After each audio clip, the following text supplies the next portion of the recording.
Chapter 249.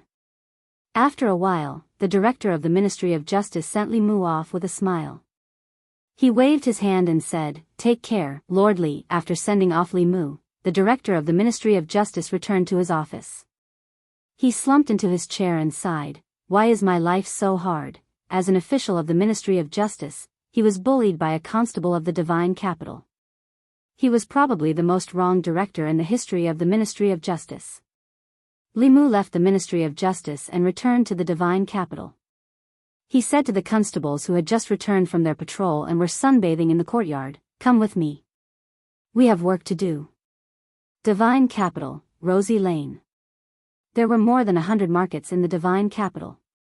There were business markets, entertainment markets, and residential markets. Rosy Lane was a residential area in the western part of the divine capital. Although it was not comparable to the markets where the southern courtyard and northern courtyard lived, it was still considered prosperous among the hundreds of markets in the divine capital.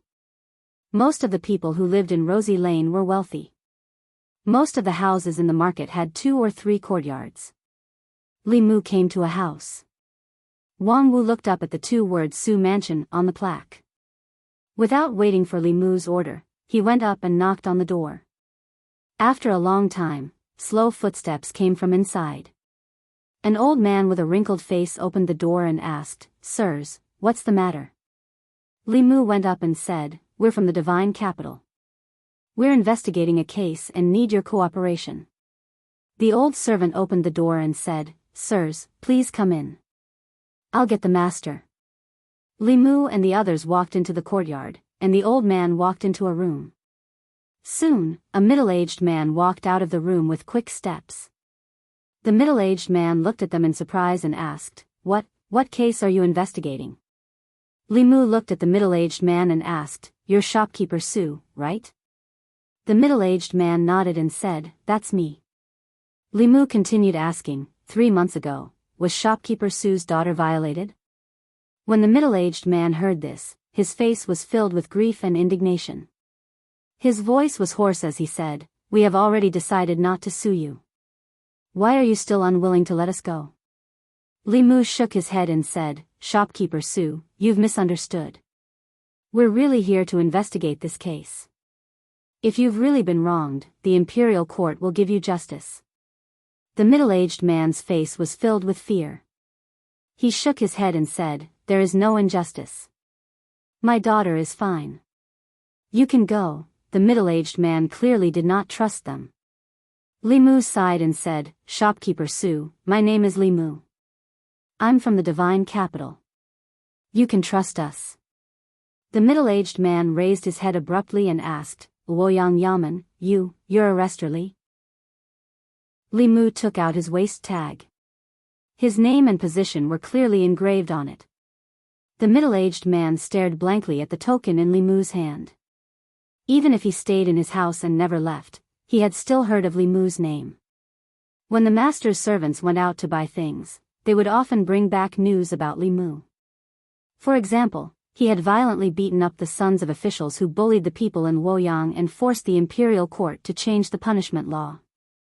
Another example was when he struck the people in the street with lightning to seek justice for the victims. He scolded all the officials in the imperial court, and even the 4 academies were not spared. He was not afraid of the nobles or the academies.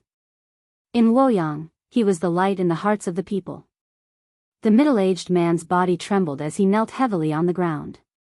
He nodded and said mournfully, "Sir Li, please seek justice for me." Li Mu helped him up and said, "Don't be agitated. Tell me in detail what happened. I'll seek justice for you." 2 lines of tears rolled down from the middle-aged man's eyes. He said in a trembling voice, "Wei Bin, a student of the Baichuan Academy, humiliated my daughter and almost caused her to commit suicide. I went to the Ministry of Justice to complain, but they dismissed me with insufficient evidence. After that, someone even warned me that if I didn't know what was good for me and dared to complain again, they would destroy my family and make me die without a complete corpse. Damn it, there's such a thing. Damn the Ministry of Justice. It's a disaster in Luoyang. Why are these academies filled with beasts?" The constables behind Li Mu were indignant. Li Mu looked at shopkeeper Su and said, "Can I see Miss Su?" Shopkeeper Su nodded and said, "I'll bring Constable Li over." However, after my daughter was humiliated by that beast, she tried to commit suicide several times.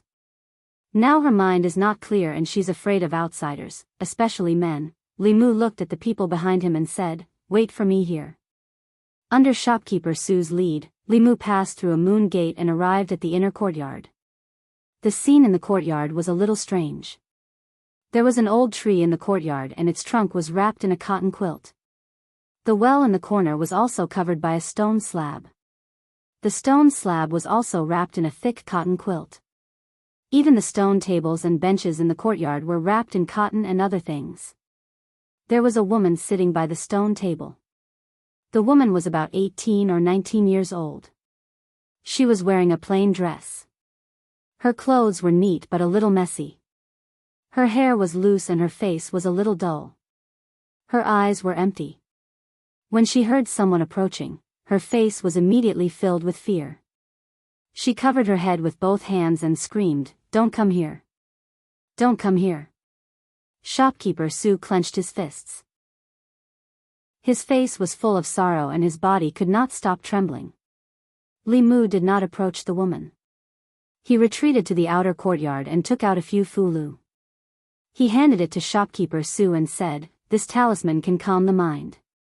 Before going to bed at night, turn it into talisman water and let her drink it. Her condition should be better." Shopkeeper Su drank the talisman water and said repeatedly, "Thank you, Constable Li. Thank you." The only thing Li Mu could do was to calm her mind.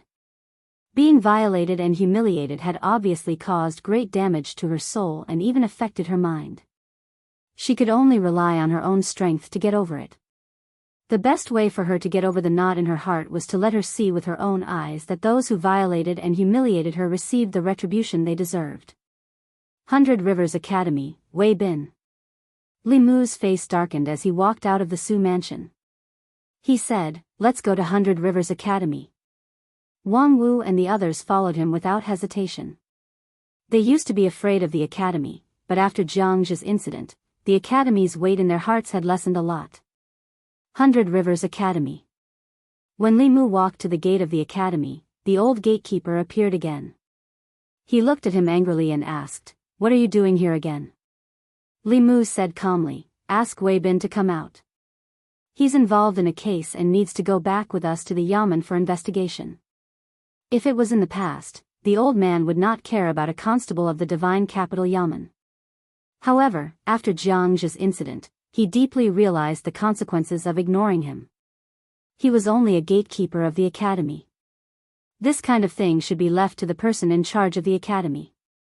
He glanced at Li Mu and said, "Wait here. I'll go in and report." With that, his figure disappeared into the academy gate. Li Mu and the others stood at the entrance of the academy in their official uniforms. They were particularly eye-catching. Soon, some commoners came up and asked, "Constable Li, what's going on? Did a student of the academy commit a crime again?" Li Mu said, "A student of 100 Rivers Academy defiled a woman. We're going to arrest him." "What? A student of the academy again? How can a student of the academy do such a dirty thing? They're reading books of sages, but they're worse than beasts. What did the instructors of the academy teach them?" The commoners gathered around Li Mu and the others and discussed animatedly. Inside the academy, Vice Principal Chen frowned tightly. He asked in a deep voice, "Whose student is Wei Bin?" A middle-aged man stood out from the group of instructors in front of him and said nervously, "He's my student." Vice Principal Chen asked, "What crime did he commit that the divine capital Yamen would come to the academy to arrest him?" The middle-aged man shook his head and said, "I don't know either." Vice Principal Chen snorted and said, "No matter what crime he committed, the divine capital Yamen wants him. Let them take him away and punish him accordingly.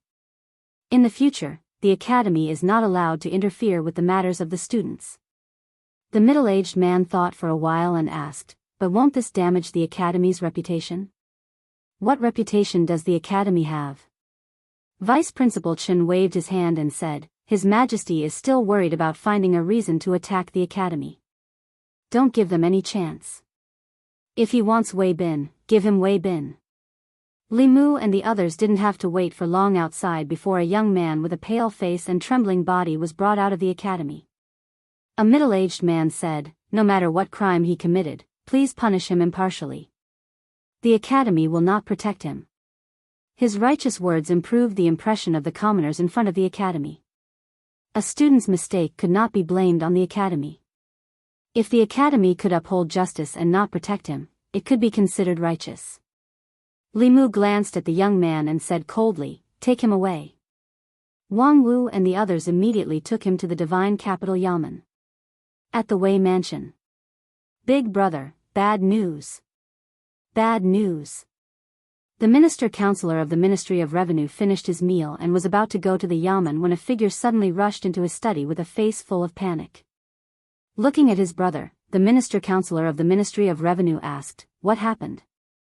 The man panted and said, Wei Bin was arrested and brought to the divine capital Yamen. What? The minister-counselor of the Ministry of Revenue had high hopes for his nephew who was studying at the Baichuan Academy. He hurriedly asked, what crime did he commit? Why was he arrested and brought to the divine capital Yamen? The man lowered his head and said, he once raped a girl. Now it's exposed and the divine capital Yamen knows about it. Fool. The minister-counselor of the Ministry of Revenue said angrily, why did you only tell me about this now? The man said worriedly, big brother, what do we do now? He already knows his mistake. The divine capital Yamen won't sentence him to death, right? I'm not very clear about the law. I'll go ask Peng Er. The minister-counselor of the Ministry of Revenue walked out of the study and into another courtyard. In the middle of the courtyard, Wei Peng was bent over a stone table, reading. Hearing the noise, he turned his head and asked, Father, second uncle, is there something you need from me? The minister-counselor of the Ministry of Revenue said, Peng, you're familiar with the law. What's the sentence for raping a girl? Wei Peng was stunned and asked, why are you suddenly asking this? Did second uncle rape a girl? The minister-counselor of the Ministry of Revenue said, don't ask too much. What's the sentence for raping a girl? Wei Peng looked at his second uncle with a strange gaze and said, raping a girl is a serious crime. According to the law of the Great Zhou, Book 2, Article 36, those who commit the crime of rape are usually sentenced to 3 to 10 years in prison. In serious cases, the highest sentence is execution. The man hurriedly asked, what's considered serious? Wei Peng shook his head and said, if the method of rape is too cruel, such as raping the same girl over a long period of time, raping a pregnant girl, a seriously ill girl, or in public, or causing serious injury to a girl, these are all serious cases. The man let out a sigh of relief but still asked worriedly, what do we do? If that's the case, won't Bin Er be in prison for more than 3 years? Wei Peng was shocked and said, Wei Bin was the one who raped the girl. The man looked at Wei Peng and a glimmer of hope appeared in his eyes. He said, Peng Er, you know the law. You have to help your brother. Even if you can't get him off the hook, you have to make sure he doesn't spend too many years in prison. Wei Peng thought about it and nodded helplessly. I'll try my best. Chapter 250. Wang Wu and the other 2 constables escorted Wei Bin all the way to the Luoyang Yamen under the watchful eyes of the people. Li Mu searched both the front and back of the Yamen but still could not find Zhang Chun. He asked Deputy Constable's son, where's Lord Zhang? Deputy Constable's son said, I think he went out for some business. Without the Luoyang medallion, Li Mu did not have the authority to investigate the case. He did not know when Zhang Chun would return. Li Mu thought for a while and said to Wang Wu and the others, go to the Ministry of Justice. All criminal cases in the 36 counties of the Great Zhou, including the Luoyang, were under the jurisdiction of the Ministry of Justice. The Ministry of Justice even had the authority to interfere with local trials. This case was already a hot potato, so it was perfect to leave it to the Ministry of Justice. It did not matter if they were officials or citizens of the Great Zhou, as long as they lived in the Great Zhou, they had the authority to send someone to the authorities, including the Luoyang Yamen and the Ministry of Justice. If the Ministry of Justice did not accept the case, Li Mu, as the censor, would have something to do in the next morning court. The Ministry of Justice. The director of the Ministry of Justice had just rested when a constable knocked on the door and walked in. He said with a bitter face, "Sir, Li Mu is here again." The director of the Ministry of Justice's head buzzed. He grabbed his hair and said in frustration, "Didn't I tell him? Why is he here again? How can he bully people like this?" The constable said. He caught a student from the academy. The director of the Ministry of Justice felt his head swell. He was about to sneak out from the back door when Li Mu appeared in his sight. He said with grief and indignation, "Sir Li, didn't we agree to take him to the Luoyang Yamen?" Li Mu looked at him, sighed, and said, "Lord Yang, you are so silly. I gave you this opportunity because of our friendship in the past. If you don't want it, you can't blame me for what happens next." Their past friendship was **T. The director of the Ministry of Justice cursed in his heart but still asked, "Sir Li, what do you mean?" Li Mu said, according to the victim of this case, he complained to the Ministry of Justice as soon as the case happened. However, not only did the Ministry of Justice not accept the case, you dismissed him with the excuse of insufficient evidence.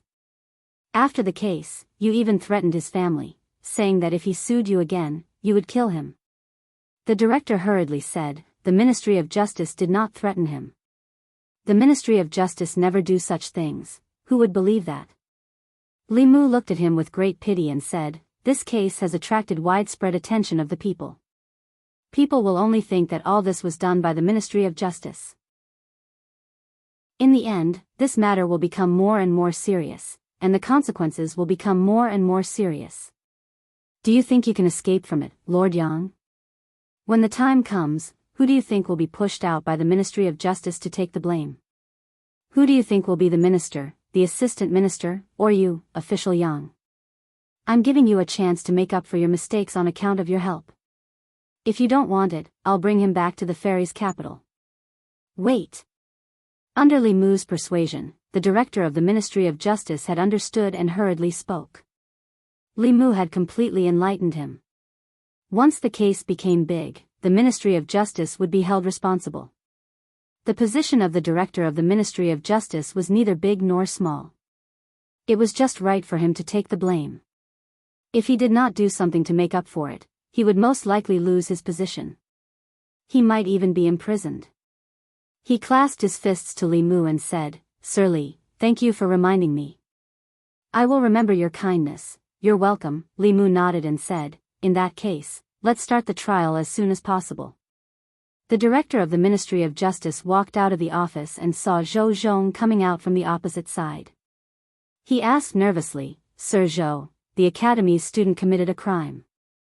Do you want to interrogate him yourself?" Zhou Zhong waved his hand and said, "Go ahead. I'll just listen." His gaze swept past Li Mu and then left calmly. There was a commotion in the front yard of the Ministry of Justice. The minister-counselor of the Ministry of Revenue, Wei Bin's father, and Wei Peng had just arrived from the Luoyang Yamen. The minister-counselor of the Ministry of Revenue saw the director of the Ministry of Justice and immediately said, "Sir Yang, please wait." The director of the Ministry of Justice turned and asked, "Sir Wei, why are you here?" The minister-counselor of the Ministry of Revenue sighed and said, "Wei Bin is my nephew." The director of the Ministry of Justice was surprised. Then he shook his head and said, "If Sir Wei is here to plead for Wei Bin, then I'm sorry. This case has attracted a lot of attention. I can't be biased." The minister-counselor of the Ministry of Revenue shook his head and said, "Of course not. Wei Bin is guilty. I just want to listen." The director of the Ministry of Justice nodded and said, "Yes, but Sir Wei's identity is special. You can only listen outside the court." The minister-counselor clasped his fists and said, "Thank you, Sir Yang." Then he said, "Can we have a few words with Wei Bin?" The director of the Ministry of Justice hesitated and said, At this moment, Zhou Zhong said from afar, "Don't take more than half an hour." The minister-counselor of the Ministry of Revenue was grateful and said, "Thank you, Sir Zhou." The three of them walked to Wei Bin's side. Wei Bin's face was pale and he said in panic, "Uncle, "Father, save me." The minister-counselor of the Ministry of Revenue was angry and said, "Bastard, I didn't send you to the academy to rape women. Now you know fear. Why didn't you know when you were doing evil?" Wei Bin's father hurriedly said, "Now is not the time to talk about this. Bin, from now on, remember every word your brother says. Later in the court, you will do as your brother says. That way, you will receive the lightest punishment." Wei Bin nodded and said, "I will not speak carelessly." Wei Peng looked at him and asked, "Did you really do this?" Wei Bin nodded and said, "It was me." Wei Peng asked again, "Did you use violence during the process?" Wei Bin shook his head and said, "No, we only started after she was unconscious." Wei Peng was stunned and asked, "We?" Wei Bin said, "I wasn't the only one who did this." Wei Peng thought for a while and said, "Got it, later, no matter what the sir asks, as long as you did it, just admit it. If you confess, you can fight for a reduced sentence. After that, you can confess to all the people who committed the crime with you. This can be considered a meritorious service. It is very likely that your sentence will be reduced to less than 3 years. After a while, the director of the Ministry of Justice walked forward and asked, "Are you done?" The minister-counselor of the Ministry of Revenue said, "I'm done." "Thank you, Sir Yang." The director of the Ministry of Justice walked to the court and asked for instructions from the minister-counselor of the Ministry of Justice. He said in a low voice, "Begin the court." Wei Bin was brought to the court. The director of the Ministry of Justice sat at the top. Li Mu and the minister-counselor sat on his left and right to listen to the trial. The director of the Ministry of Justice patted the gavel and said, "Men, summon the Sioux woman to the court." Li Mu raised his head and said, "Sir Yang, the Sioux woman has been defiled by Wei Bin. Her body and mind have been injured. She is afraid of seeing strangers and is not suitable to be brought to the court. Directly interrogating Wei Bin is enough." The director of the Ministry of Justice thought for a while and nodded. "Sir Li is very considerate." He patted the gavel again and looked at Wei Bin. He asked, "Wei Bin, do you admit your crime?" "Your student admits his crime." Wei Bin immediately knelt down and spilled the beans. 3 months ago, on the night of the 6th day of the 2nd lunar month, your student tricked Suyao to an inn and drugged her, then violated her. The director of the Ministry of Justice was stunned. He did not expect Wei Bin to confess so quickly. He did not even ask anything and Wei Bin had already confessed everything. He quickly recovered and said, "Since you have confessed, then according to the 36th article of the 2nd book of the Law of Great Zhou, the punishment for raping a woman is between 3 and 10 years in prison. That woman was injured physically and mentally because of your rape. I now sentence you to 7 years in prison. Your Excellency, please wait." Wei Peng stood outside the court and loudly said, "Although Wei Bin is guilty, he did not use violence or coercion. Moreover, he confessed his crime on his own initiative. According to the law, Your Excellency should be given a lighter sentence." The director of the Ministry of Justice frowned. "Do I need you to teach me how to judge a case? If you dare to disturb my judgment again, you will be punished for disturbing the court." At this moment, the Assistant Minister of Justice, Zhou Zhong, calmly said, "Although Wei Bin is a criminal, he still has the right to defend himself. Wei Peng, if you have anything else to say to defend Wei Bin, come to the court and say it." The minister-counselor of the Ministry of Revenue looked at the Assistant Minister of Justice with a grateful expression. He pushed Wei Peng and said, "Why aren't you going up?" Wei Peng walked up to the court and raised his head. Apart from rape, Wei Bin's actions did not cause any other serious consequences. According to the law, he should be given a lighter sentence. The director of the Ministry of Justice glanced at Zhou Zhong. Seeing that he did not say anything, he felt somewhat uncertain. He then looked at Li Mu. Seeing that his expression was also calm, he finally decided to act according to the law. He did not favor Wei Bin, nor did he intentionally increase his punishment. If he acted according to the law, no one could blame him, right? The director of the Ministry of Justice cleared his throat and looked at Wei Peng. "What you say makes sense. In view of Wei Bin's voluntary confession, I will give you a lighter sentence and sentence you to 5 years in prison." Outside the court, the minister-counselor of the Ministry of Revenue and Wei Bin's father let out a sigh of relief. At this moment, Wei Peng struck while the iron was hot. "Sir, please wait. There are still some hidden facts to this case. Wei Bin has already confessed that apart from him, there were also the 100 River Academies Jianghu, Jiyun, Songzhou, and Yikang. According to the laws of the Great Zhou, the main culprit exposing the accomplices is a great merit and can be reduced or exempted from punishment. Although the crime of rape cannot be exempted, it can be reduced by at least 3 years. Hearing this, the director of the Ministry of Justice was stunned. This Wei Peng seemed to be very familiar with the law, but did he not know the difference between rape and rape? Rape of a woman was generally punished with 3 to 10 years in prison. Rape of a woman was extremely vile.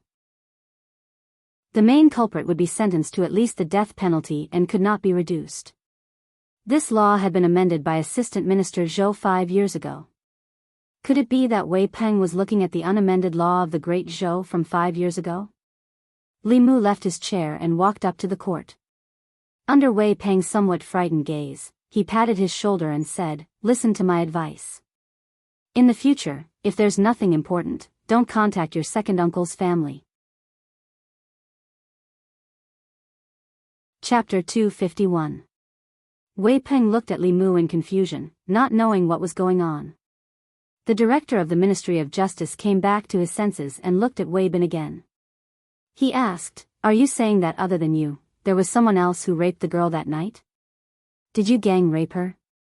The sentence had been reduced from 7 years to 5 years.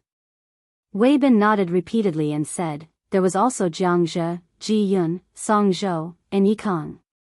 There were 5 of us." The director of the Ministry of Justice rubbed his forehead and began to realize the seriousness of the matter. Gang rape with more than 2 people had already exceeded the limit of a 10-year sentence. Gang rape with 5 people was the worst type of crime. It was unpardonable, and there was no doubt that the main culprit would be sentenced to death. Even the important accomplices would not be able to escape death. It was nothing more than sentencing Wei Bin to death. Among all the death sentences, death by beheading was undoubtedly the lightest. Worse than death by beheading, there were also dismemberment by 5 horses, death by 1,000 cuts, and even torture against the soul. Just thinking about it made one shudder. Wei Bin was a member of the academy after all. He did not know what to do. He looked at the assistant director of the Ministry of Justice and gave him a questioning look. Zhou Zhong stood up and said, "Just sentence it as it should be." The director of the Ministry of Justice took a deep breath and looked at Wei Bin again. He asked, "Who came up with the idea of gang raping the girl?"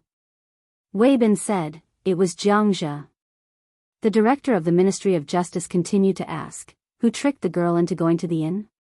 Wei Bin said, "It was me. It was Ji Yun who drugged her." "Sir, I've already confessed. Can I not go to jail?" The director of the Ministry of Justice sighed and said, "You don't have to go to jail." Wei Bin's face lit up with ecstasy. "Really?" Wei Bin's father also looked happy. As an official, the director of the Ministry of Revenue instinctively felt that something was wrong. Wei Peng's face was full of disbelief. Once a woman was raped, there was no way to escape punishment. How could Wei Bin not have to go to jail? At this moment, the director of the Ministry of Justice continued, "According to the 36th article of the 2nd volume of the Law of Great Zhou, Wei Bin, Jianghu, and Ji Yun, as the main culprits of the gang rape case, are sentenced to death. The others are to be sent back to the Yamen for trial." Wei Bin was stunned for a moment, and the smile on his face froze. He suspected that he had heard wrongly. His sentence had clearly been reduced from 7 years to 5 years. How did it suddenly become a death sentence? Wei Bin's father rushed to the court and said in shock, "Lord, how could this be? You can't judge him like this. You can't judge him like this." Wei Peng cried out loudly, "My lord, this is against the law." The director of the Ministry of Justice ordered one of the bailiffs, "Show him the law of Great Zhou from our Yamen." The bailiff left the court and soon came back with a thick book and handed it to Wei Peng. As soon as he held the book, Wei Peng felt that it was completely different from the law of Great Zhou that he had been reading these days. This book was slightly heavier and thicker than the ones he had been reading. The pages also looked like they needed to be updated. The pages of his Law of Great Zhou were already yellowed. He skillfully flipped to the second volume, and sure enough, he found an additional explanation after that law. Under the crime of rape, if there were 2 or more people taking turns, the punishment would be severe. If there were 5 or more people taking turns, the main offender and important accomplices would be executed at the very least. Wei Peng's body trembled, and the Law of Great Zhou in his hand fell to the ground. All this time, he had been studying the outdated law, forgetting to eat and sleep.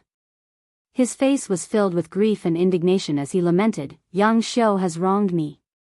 Li Mu returned to his position. At this point in the investigation, Wei Bin, Jianghu, and the other 2 could not escape death. Even if Wei Bin was willing to plead guilty, it could not change this fact. Whether he was willing to plead guilty or not, the Ministry of Justice could easily obtain the complete truth from him. Apart from Wei Bin and Jianghu, there were 3 more people from the 100 Rivers Academy that needed to be arrested. Li Mu walked to the director of the Ministry of Justice and said, "There are 3 more criminals from the 100 Rivers Academy. I know that Lord Yang is afraid of the Academy. My divine capital Yamen will help you capture this person. What do you think, Lord Yang?" The director of the Ministry of Justice was worried about this matter. When he heard this, he said happily, "That's naturally the best." Li Mu walked past Wei Bin and the others and strode out of the Ministry of Justice. He said to Wang Wu and the others who were waiting outside, "Let's go back to the 100 Rivers Academy." The group of people returned to the 100 Rivers Academy from the Ministry of Justice. Along the way, they were surrounded by people. Bastards. The Academy has taught a bunch of bastards. Calling them bastards is an insult to bastards. They are worse than bastards. What's the point of an academy like this existing? It's better to disband it. After learning about the atrocities of the academy's students from Wang Wu and the others, the crowd was immediately enraged. They rushed toward the 100 Rivers Academy in a mighty manner. The higher the academy's status in the hearts of the people, the worse the fall would be when they fell from the altar. In the past, no one in the divine capital dared to reprimand the academy. During this period of time, Li Mu had undoubtedly become the spiritual leader of the people. Li Mu could also clearly feel the people's love and faith in him. This kind of love and faith was difficult to form but easy to collapse. From beginning to end, he had to stand on the side of justice. At the entrance of the 100 Rivers Academy, the old man appeared and said angrily, "Wei Bin has already been given to you. What are you doing here?" Li Mu said indifferently, "Wei Bin has already confessed a few of his accomplices. They are called Ji Yun, Song Zhou, and Yi Kong. Come out and go to the Ministry of Justice for trial." The old man's expression froze. He keenly sensed the danger. In just half a month, the academy had already had 5 students tied up in court. Although this was nothing to the hundreds of students in the 100 Rivers Academy, it was a bad start. He quickly returned to the academy and reported this matter to the vice president. Vice President Chen's entire face was dark. He said gloomily, 3 more. Get those 3 bastards to come see me." Not long after, Ji Yun, Song Zhou, and Yi Tsong were summoned. The 3 of them seemed to have known what would happen. They lowered their heads and said nothing with pale faces. Vice President Chen said angrily, "What did the 3 of you do? Tell me honestly." The 3 of them shuddered for a moment before they told him everything that had happened. Gang rape? Vice President Shen looked at them in a daze. A moment later, he laughed loudly. Good, good. These are the good students that my 100 Rivers Academy has taught. Jianghu's case did not cause any serious consequences, but it was different this time. The academy was established because the quality of Great Zhou's officials was uneven at that time. Emperor Wen ordered people to establish the academy and recruit students with clean backgrounds. He had them study the books of the sages in the academy and cultivate their virtue. At the same time, he had them learn how to rule a country, divine abilities, and spells to protect a region. Unexpectedly, 100 years later, the students of the academy, the future officials of Great Zhou, became criminals of gang rape. Vice President Shen waved his hand and said, "Send them out and expel them from the academy. The Ministry of Justice can deal with them however they want." When the three of them heard this, their expressions changed drastically. "No, Vice President. Vice President, save us. Vice President, we know our mistakes. We won't dare to do it again." Vice President Shen shook his head and said, "If admitting your mistakes can atone for your crimes, then what's the use of the law? The academy did not teach you how to be a good person. It's the vice president and the instructor's fault. Today, I'll teach you one last principle. You have to bear the consequences of your own mistakes." Ji Yun, Song Zhou, and Yi Tsong were sent out with their hands tied behind their backs. This time, the people of the Hundred Rivers Academy did not say anything. Not long after, in the Ministry of Justice's court. Apart from Jianghu, who was already in the Ministry of Justice's prison, Ji Yun, Song Zhou, Yi Tsong, and Wei Bin were all kneeling in front of the court. "Damn you, Wei Bin. Didn't you say you wouldn't rat us out? If I knew this day would come, I wouldn't have believed you. You can't escape, so you want to drag us down with you." Ji Yun, Song Zhou, and Yi Tsong looked at Wei Bin, who was kneeling in a daze in the court. It was as if his soul had left his body. Wei Bin's eyes were lifeless. He knelt there in a daze, as if his soul had been taken away. Wei Peng's reaction was not any better. He stood outside the court with a blank expression. Initially, the Minister of Justice had already sentenced Wei Bin to 7 years of imprisonment. Wei Bin only needed to lose 7 years of freedom, and after he was released, he would still be able to enjoy a luxurious life. However, after his defense, Wei Bin's 7 years of imprisonment was turned into a death sentence. He had no idea how to face his uncle's family. Wei Bin's father was on the verge of collapsing. He shook Wei Peng's shoulder and said, "Give me back my son, give me back my son." Chapter 252. Bang! The Minister-Counselor of the Ministry of Revenue knocked his brother unconscious and ordered his 2 attendants, "Take him back." Wei Peng looked at the Minister-Counselor of the Ministry of Revenue. His lips moved and he said with difficulty, "Father." The Minister-Counselor of the Ministry of Revenue shook his head and said, "This is his fate. It has nothing to do with you."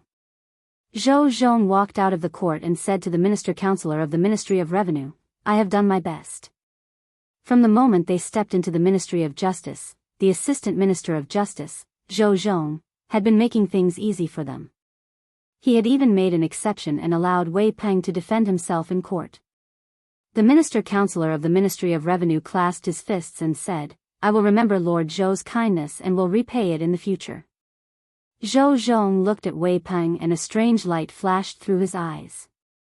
He said, "Minister-Counselor Wei's son is a promising talent. If he can enter the academy, his future achievements will be even greater than yours." The Minister-Counselor of the Ministry of Revenue had only recently discovered that his son, who he had thought was destined to not have any great achievements, had a keen sense of the law. However, at that moment, his thoughts had changed. He said politely, "My son's talent is dull and was once rejected by the academy. But Wei Bin was chosen by the academy. Unfortunately, Sai, this may be the fate of the Wei family." Zhou Zhong only glanced at Wei Peng and said, "This copy of the law of the great Zhou is for you." Wei Peng's expression was absent-minded. He mechanically raised his head to look at Zhou Zhong and murmured, "Thank you, Lord." In the court, the director of the Ministry of Justice had already asked about the ins and outs of the case. In this rape case, Wei Bin was undoubtedly the main culprit, and Jianghu and Ji Yun were important accomplices. According to the law, these 3 people would be executed. The other 2's crimes were lighter, but they could only keep their lives. They had to spend the rest of their lives in prison and do heavy labor. As students of the academy, they should have had the brightest future. In the future, they would have had a great chance, like him, to enter the court and wield power. Unfortunately, they had developed evil thoughts in their hearts and acted on them. More importantly, when they met Li Mu, their lives had taken an irreversible turn. He glanced at the 4 people kneeling in front of the hall and said, "Go to the prison and bring Jianghu here." Xianxia had been sentenced to 10 years in prison for attempted rape. He was still in the prison of the Ministry of Justice. After a few days, another crime he had committed had been dug up. Execution was the lightest punishment, and it would save a lot of food for the imperial court. The prison of the Ministry of Justice. Jianghu leaned against the wall, wearing a white prison uniform. His face was dirty, his hair was messy, and his expression was dull. He did not look as handsome as he did in the academy. After the attempted rape was exposed, not only was his reputation ruined, but he was also expelled from the academy. One day, he was still a high-spirited student of the academy. The next day, he became a prisoner of the Ministry of Justice. Even his cultivation had been crippled. Right now, he didn't have any magic power left in his body. His dantian was broken, so he couldn't cultivate again. Even in this dark prison, he couldn't stay for long. Other than having his freedom restricted, he still had to do heavy labor. He wanted to go out, he wanted to go back to the academy, and he wanted to enjoy all kinds of women. However, this was just an extravagant hope. His only hope was that after 10 years, when his imprisonment was over, even if he couldn't enter the imperial court as an official, he could rely on his family's wealth to resume his previous life. These days, he had been comforting himself with this thought. Suddenly, he heard footsteps. A jailer opened the door and said to Jianghu, "The Lord summons you. Come with us." Jianghu was stunned. He immediately jumped up and asked loudly, "Did the academy uphold justice for me? I don't have to go to prison anymore?" The jailer nodded and said, "No, you don't have to anymore. There was nothing to investigate about Wei Bin's case. He had confessed everything at the beginning. Later, the Ministry of Justice performed a soul search on them and completely confirmed their crimes. Wei Bin, Jianghu, and Ji Yun were sentenced to death because they were the main culprits and accomplices of serious crimes. The other two could forget about getting out in this lifetime." When the verdict was announced, countless people clapped their hands and cheered. Even the notorious Ministry of Justice was praised by the people, which was rare. Of course, the one who benefited the most was Li Mu. He was the one who redressed the grievances of the Su family's woman. He was also the one who brought Wang Wu and the others to the academy to arrest the people. The invisible psyche power in his body was so dense that it was almost tangible. It laid a solid foundation for his cultivation in the future. It was worth mentioning that Wei Peng, the son of the minister-counselor of the Ministry of Revenue, had changed his usual playboy ways. The story of him putting righteousness before family began to spread among the people. It was said that the Ministry of Justice's initial sentence for Wei Bin was 7 years in prison. Later, Wei Peng felt the misery of the Su family's woman. In the court of the Ministry of Justice, he defended Wei Bin with all his might. Finally, Wei Bin's sentence of 7 years in prison was changed to a death sentence. The prodigal had turned over a new leaf. Many people no longer harped on Wei Peng's past bullying of the people. They regarded him as a role model for playboys in Luoyang. Outside the east gate of Luoyang, the director of the Ministry of Justice grabbed a few sticks from the pot and threw them out. He said in a deep voice, "The time has come. Carry out the execution." The executioner raised his broadsword. With a flash, the heads of Wei Bin, Jianghu, and Ji Yun fell to the ground. Their souls scattered. Beside Li Mu, a woman with a dazed face looked at the 3 rolling heads. She suddenly burst into tears. She cried heartbrokenly. Shopkeeper Su hugged her. The man could not help but cry out as well. He comforted her, "My poor Yao Yao. It's okay. It's okay. The villains who harmed you are all dead." "They're all dead." Seeing her cry so sadly, Li Mu was relieved. She was humiliated by Wei Bin and the others. Her mind was badly damaged and she had sealed her heart.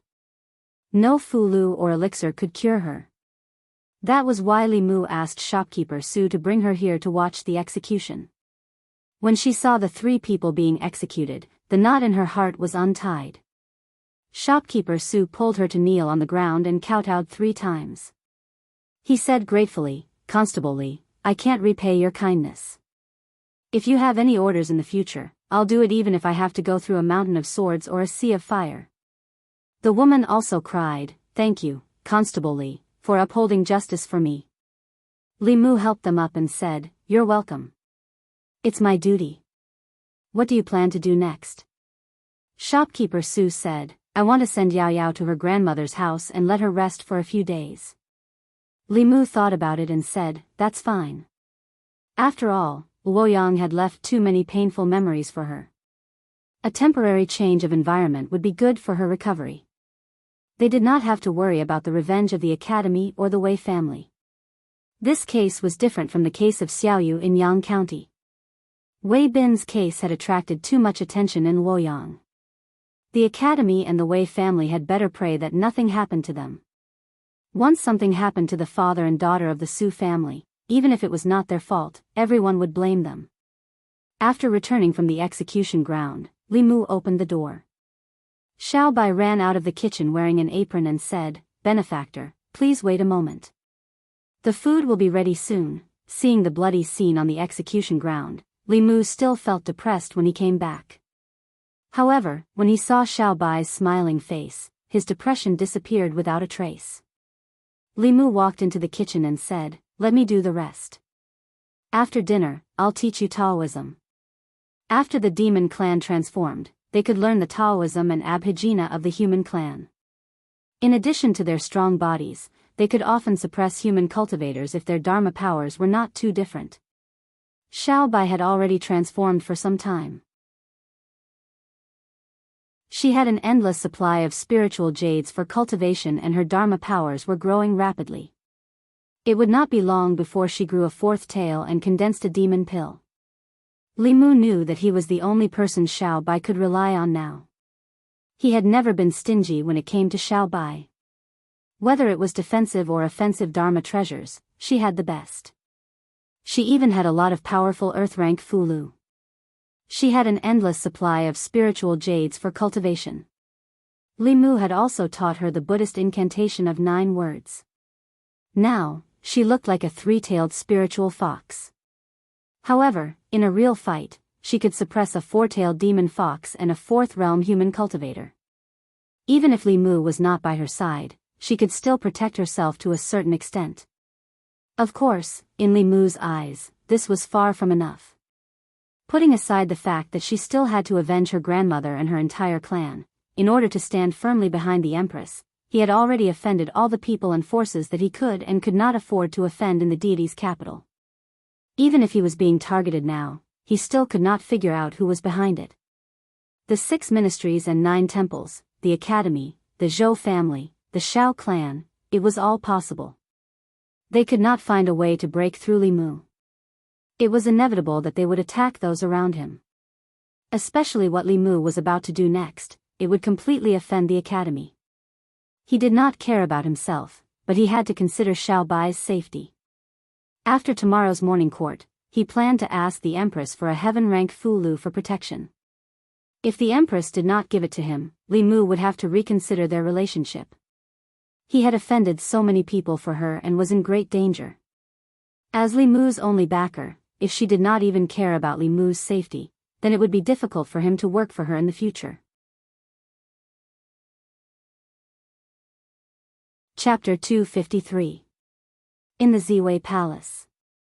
Although the Hundred Rivers Academy was highly respected and had sent countless officials to the imperial court for more than 100 years, its reputation in Luoyang had plummeted due to the recent events.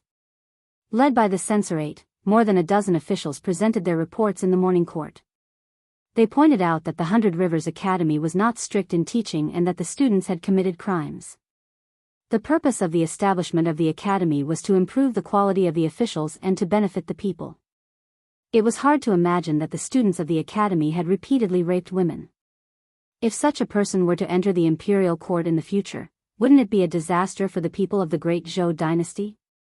Before the scandal broke out in the academy, the vice principal or instructor of the Baichuan Academy liked to make impassioned remarks in the morning court. After Wei Bin, Jianghu, and the others were exposed, they never appeared in court again. The officials from the Qingyun Academy and the Myriad Scroll Academy naturally wouldn't defend the Hundred Rivers Academy. For a time, there was a rare situation where the officials accused the academy. Of course, the actions of individual students couldn't implicate the entire academy. The Empress only ordered the 100 Rivers Academy to restrain the students and prevent such incidents from happening again. After the morning court ended and the officials left, Li Mu was still in the palace. Mr. Mei walked over and asked, "Is there anything else?" Li Mu said tactfully, "In the past 2 months, in order to help Her Majesty clean up the evil tendencies in Luoyang and unite the people, I've offended all the officials and nobles in Luoyang and even the academy. What if they attack me behind my back?" Mr. Mei comforted him, "Don't worry. If they dare to attack you in Luoyang, they won't be able to hide it from Her Majesty. No one has the guts." Li Mu said, "It's better to be safe than sorry." Mr. Mei understood Li Mu's intention and said helplessly, "I'll ask Her Majesty." She left the palace and soon came back with a fulu in her hand. Li Mu wasn't good at writing talismans, but he was knowledgeable. The fulu's spiritual power was restrained and looked ordinary, but it gave Li Mu a familiar feeling. The golden armor talisman gave him the same feeling. Obviously, this was a heaven-rank fulu. Mr. Mei handed the fulu to Li Mu and said, "His Majesty gave this to you. Keep it with you. When you are in danger, you don't need to activate it. It will protect you. This talisman can block a cultivator of the 6th realm for a moment. Once it is activated, His Majesty will be able to sense it immediately." The Empress was still as generous as ever. This way, Xiao Bai's safety would be guaranteed. Li Mu accepted the fulu and said, "Please thank His Majesty for me." Mr. Mei rolled his eyes at him and said, "You are the only one who can ask for a reward from His Majesty." Li Mu felt that there was nothing wrong with his way of doing things. In his heart, the relationship between him and the Empress was not that of a monarch and his subject, but that of a boss and an employee. The premise for Li Mu to work for her was that she could afford to pay him satisfactory remuneration. An employee could do anything for her boss, but the premise was that she had to give him grass. A boss who let the horse run but didn't give the horse grass would not be able to recruit loyal employees. Leaving the palace, Li Mu passed by a jewelry store and bought a protective talisman that could be hung around his neck. He replaced the talisman to ward off evil spirits and put in the heaven-rank protective talisman that the Empress had just given him. Back home, Li Mu gave the protective talisman to Xiao Bai and said, "Wear this. Don't take it off at any time." Xiao Bai obediently tied the red thread around her neck and then stuffed the protective talisman into her chest. Li Mu's throat moved and he looked away without leaving a trace. He said, "Okay, go and cultivate." People were used to describing women who were fatally charming to men as fox spirits. There was a reason for this. The 17-year-old Xiao Bai was already so charming. In a few years, she would be so charming that all men would fall head over heels for her. Li Mu had never seen other fox spirits, but he was sure that not every fox could be as beautiful as this after transforming into a human form. After recovering from Xiao Bai's charm, Li Mu began to think about the academy. He had only taken a small step forward and it was far from victory. Every academy in Luoyang had more than 100 years of history. A few tainted students could not shake their foundation. If he wanted to change the academy's control of the imperial court, he had to find a good reason for the Empress. Baichuan Academy. In response to the recent crisis of the academy's trust, Vice Principal Chen gathered all the instructors of the academy and warned them seriously, "Restrain your students. If there is nothing important, do not leave the academy. If any of them commit crimes and tarnish the academy's reputation, no matter how big or small, they will all be expelled from the academy." All the instructors nodded and said yes. This crisis of the academy's reputation was the first since its establishment. If they were not careful, they would destroy the academy's century-old reputation. One of the instructors said, "Today in the imperial court, the officials from Clear Sky Academy and Myriad Scroll Academy slandered our Baichuan Academy. We cannot give them another chance." Another instructor snorted coldly. "What qualifications do they have to slander us? Apart from White Deer Academy, the students of Green Cloud Academy and Myriad Scroll Academy aren't any better than us. In my opinion, we should expose the dirty deeds of their academies and let everyone see." "Stupid. Vice Principal Chen glanced at him and said, "Can't you see that this is Her Majesty's intention?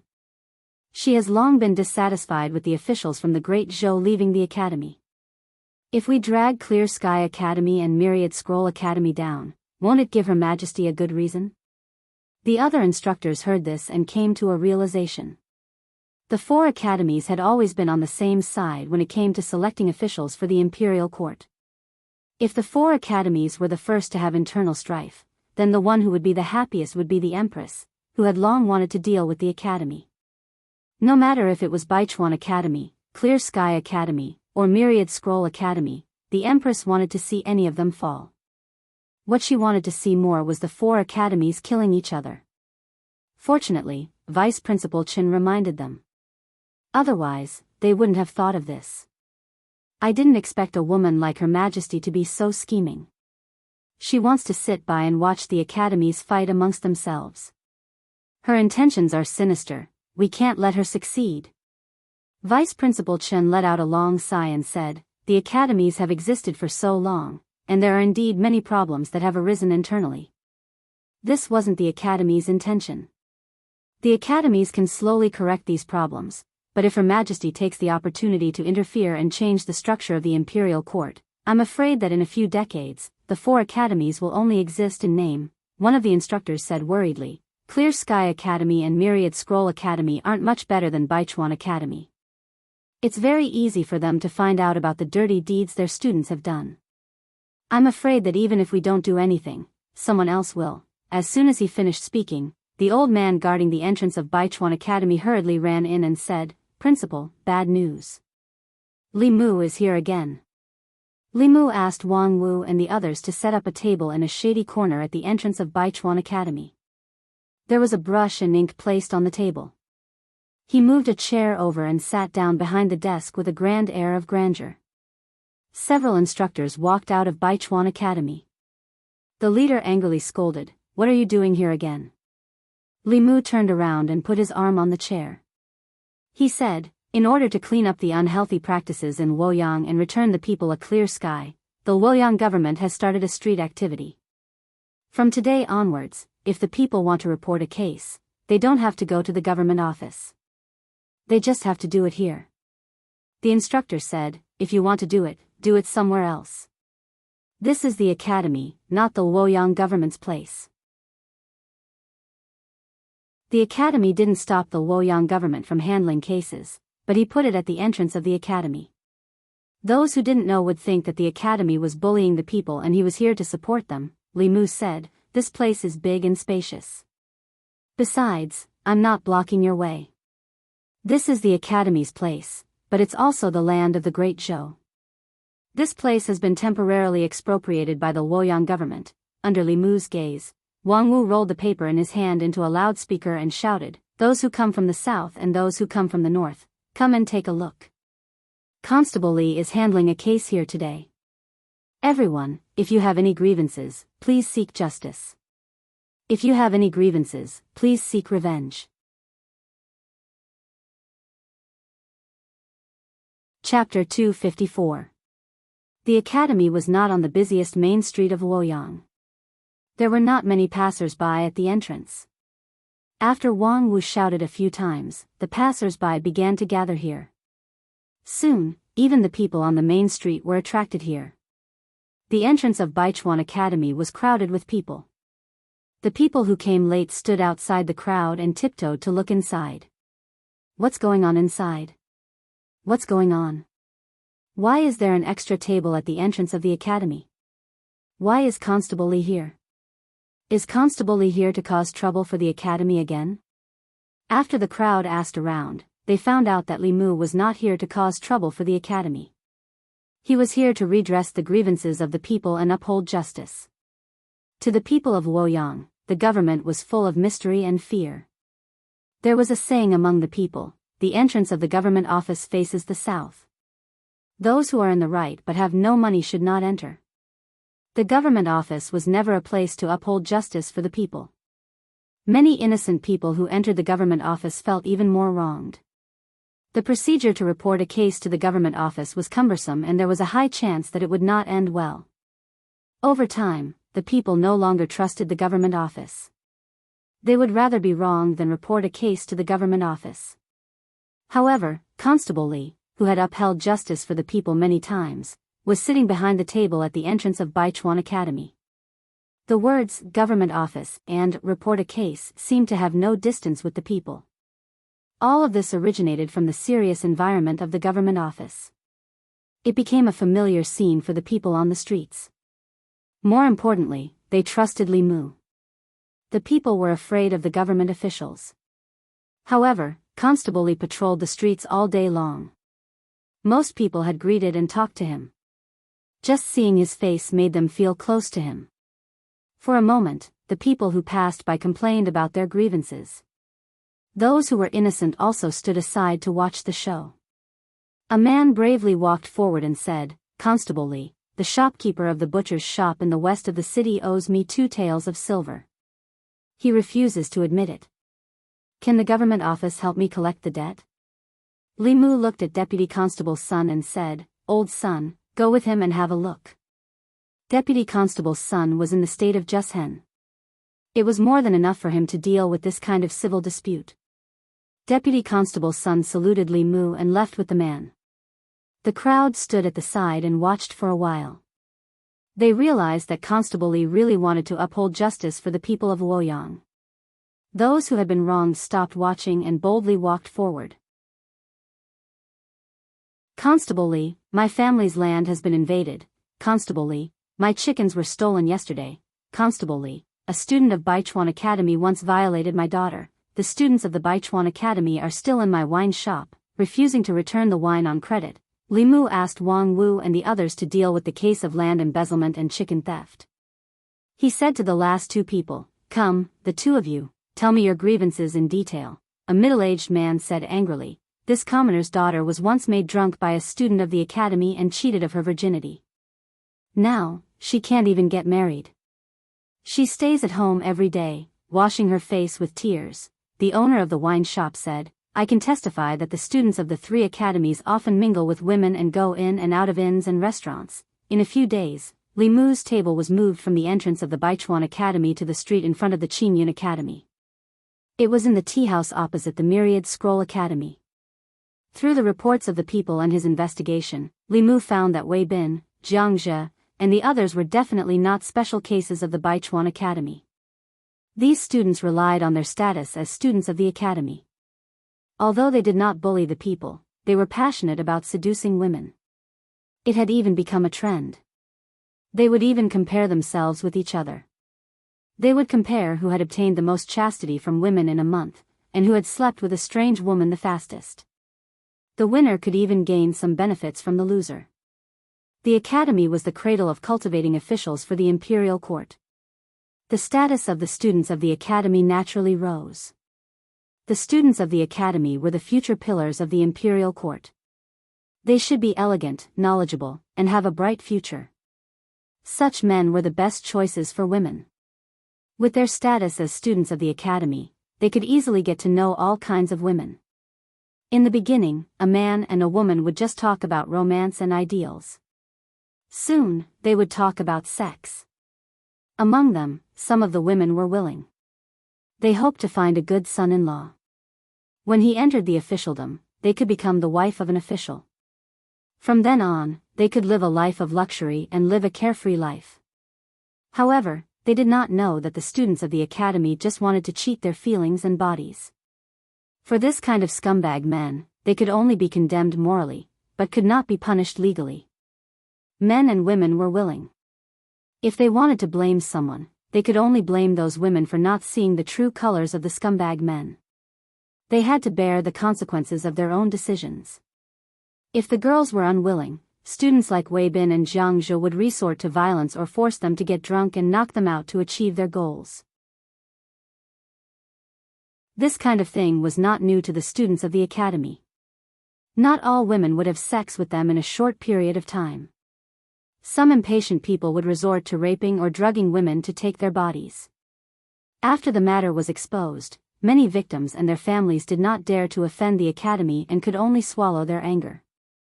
For example, shopkeeper Su did not succeed in reporting the students of the academy to the Ministry of Justice.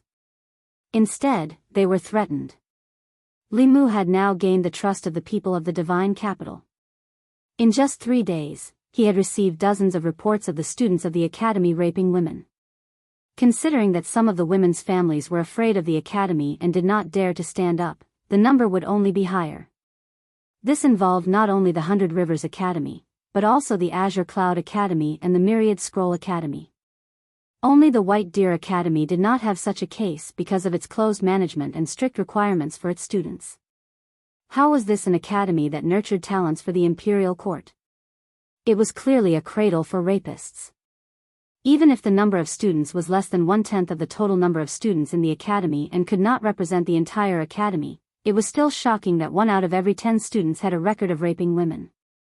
It was hard to imagine, if such a person became an official in the future, what would his governance be like? Li Mu also did not know how many such talents the 3 academies had sent to the imperial court over the years. No wonder there would be officials like the magistrate of Yang County. The 3 academies were so ridiculous. Perhaps there were more than one Yang County in the hundreds of counties in the Great Zhou dynasty, and more than one Yang County in the hundreds of counties. Crepe Myrtle Hall.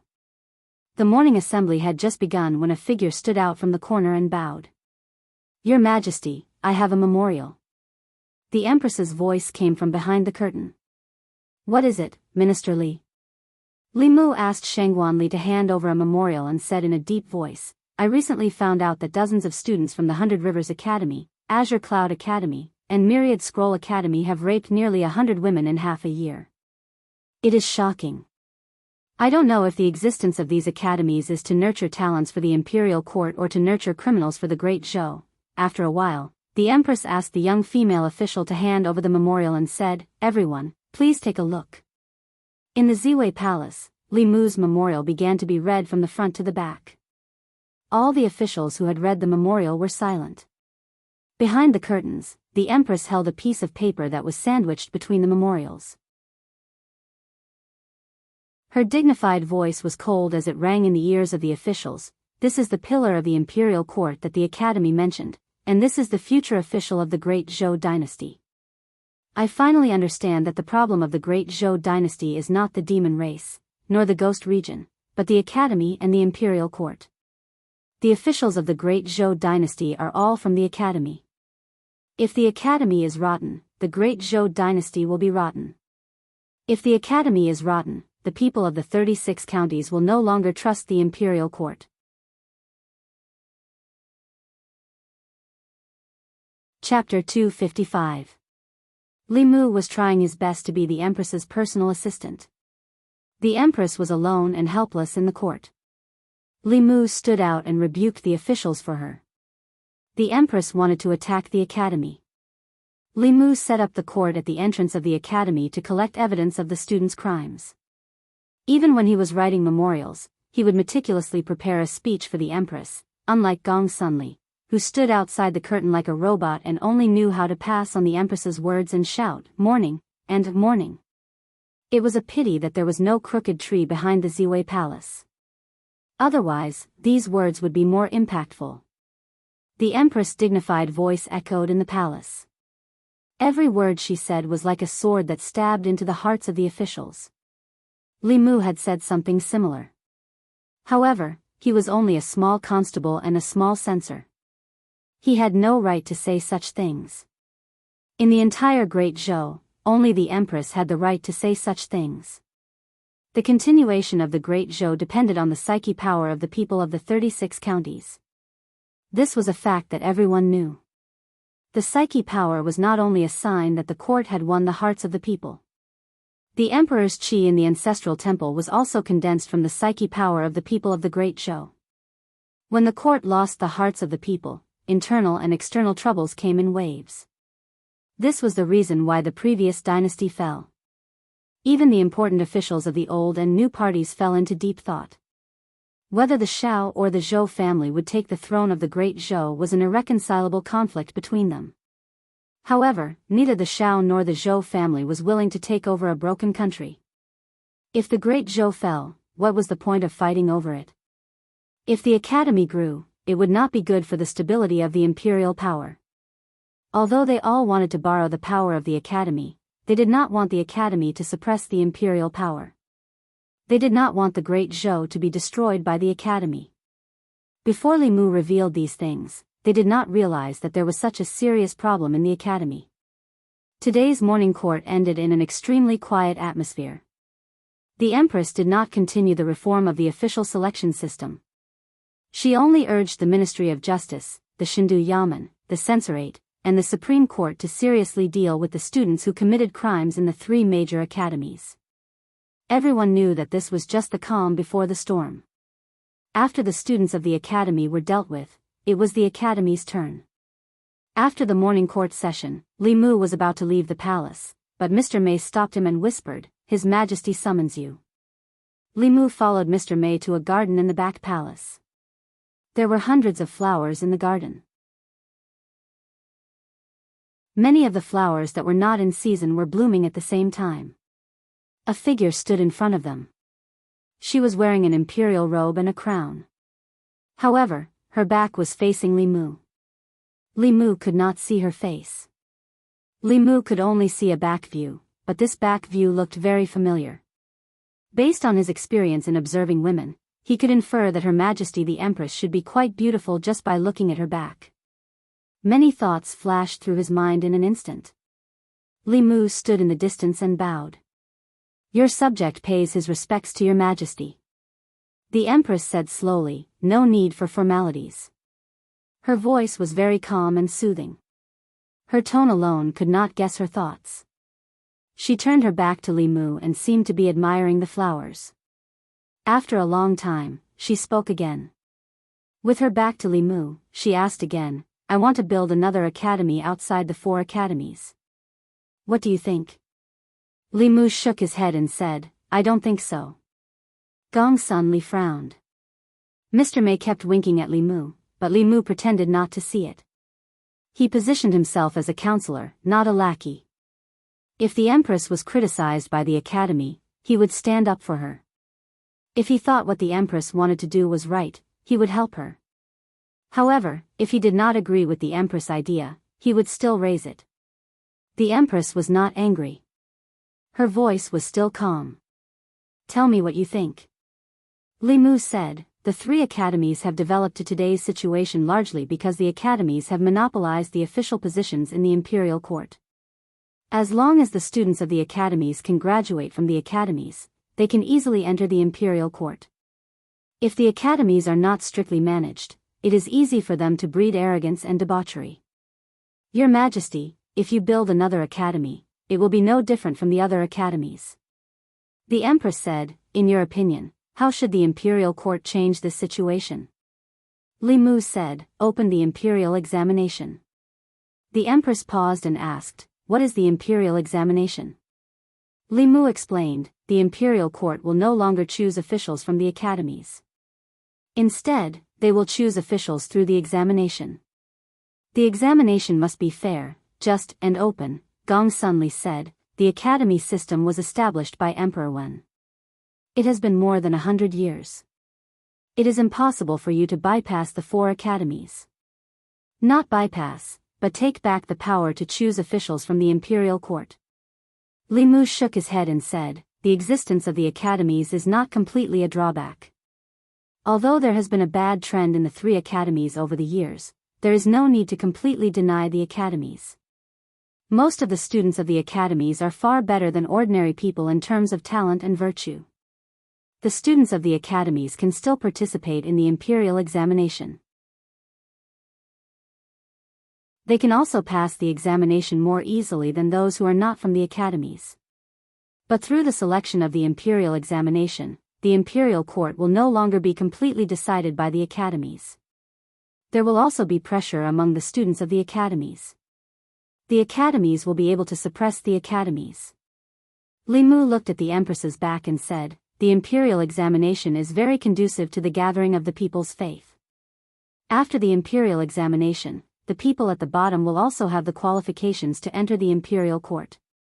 It will be very good to curb the situation of the students of the four academies. The poor officials who are promoted through the imperial examination will definitely be grateful to the imperial court and your majesty. The benefits of the imperial examination were needless to say. It could completely change the current deadlock of the imperial court in the Great Zhou and inject new vitality into the imperial court. As long as people were scientifically selected and this method of becoming an official didn't become rigid, even if the Great Zhou was destroyed in the future, the imperial examination would continue to exist. The Empress was silent for a moment, then suddenly said, "Open your mouth." Ah. Li Mu was stunned for a moment, thinking that he had misheard. A white light shot from the Empress's body into Li Mu's mouth. Li Mu could faintly see that it was a pill. The pill melted in his mouth, turning into a thick spiritual energy that surged into his limbs and bones. Large beads of sweat rolled down Li Mu's forehead. This spiritual energy was too large and violent. It reminded him of the situation when he was possessed by the Sage of 1,000 Illusions. Just as Li Mu felt that he couldn't hold on any longer, a gentle energy suddenly surged into his body. The source of this energy was the Empress, whose back was facing him. This energy was very gentle, like a spring breeze. However, under this gentle energy, the violent spiritual energy began to calm down and slowly flowed into Li Mu's dantian. Li Mu felt that the spiritual energy in his dantian was constantly rising, finally reaching a peak. At a certain moment, Li Mu suddenly felt that something in his body had broken. He tried to use the wholeness character of the 9 words mantra and found that this Tao technique, which he couldn't use before, no longer had any hindrances. This meant that he had stepped into the realm of supernatural powers. The middle realm that he had yearned for even in his dreams, had been easily attained. At this moment, Li Mu deeply felt that his initial decision to follow the Empress was indeed correct. She could give him whatever he wanted. Suppressing his joy, Li Mu bowed and said, "Thank you, Your Majesty." The Empress said lightly, "You are my man. The stronger you are, the more you can do for me." Li Mu finally had the opportunity to see the Empress face to face and ask her questions about cultivation. He looked up at the back of the Empress and asked, "Your Majesty, I encountered an inner demon during my cultivation. That inner demon occasionally appeared in my dreams, and it always took the form of a strange woman. Your Majesty's cultivation is very profound. I would like to ask Your Majesty, what should I do to defeat the inner demon?" Mr. May's face changed. He lowered his head to hide his expression. The Empress said, "The inner demon is born in your heart.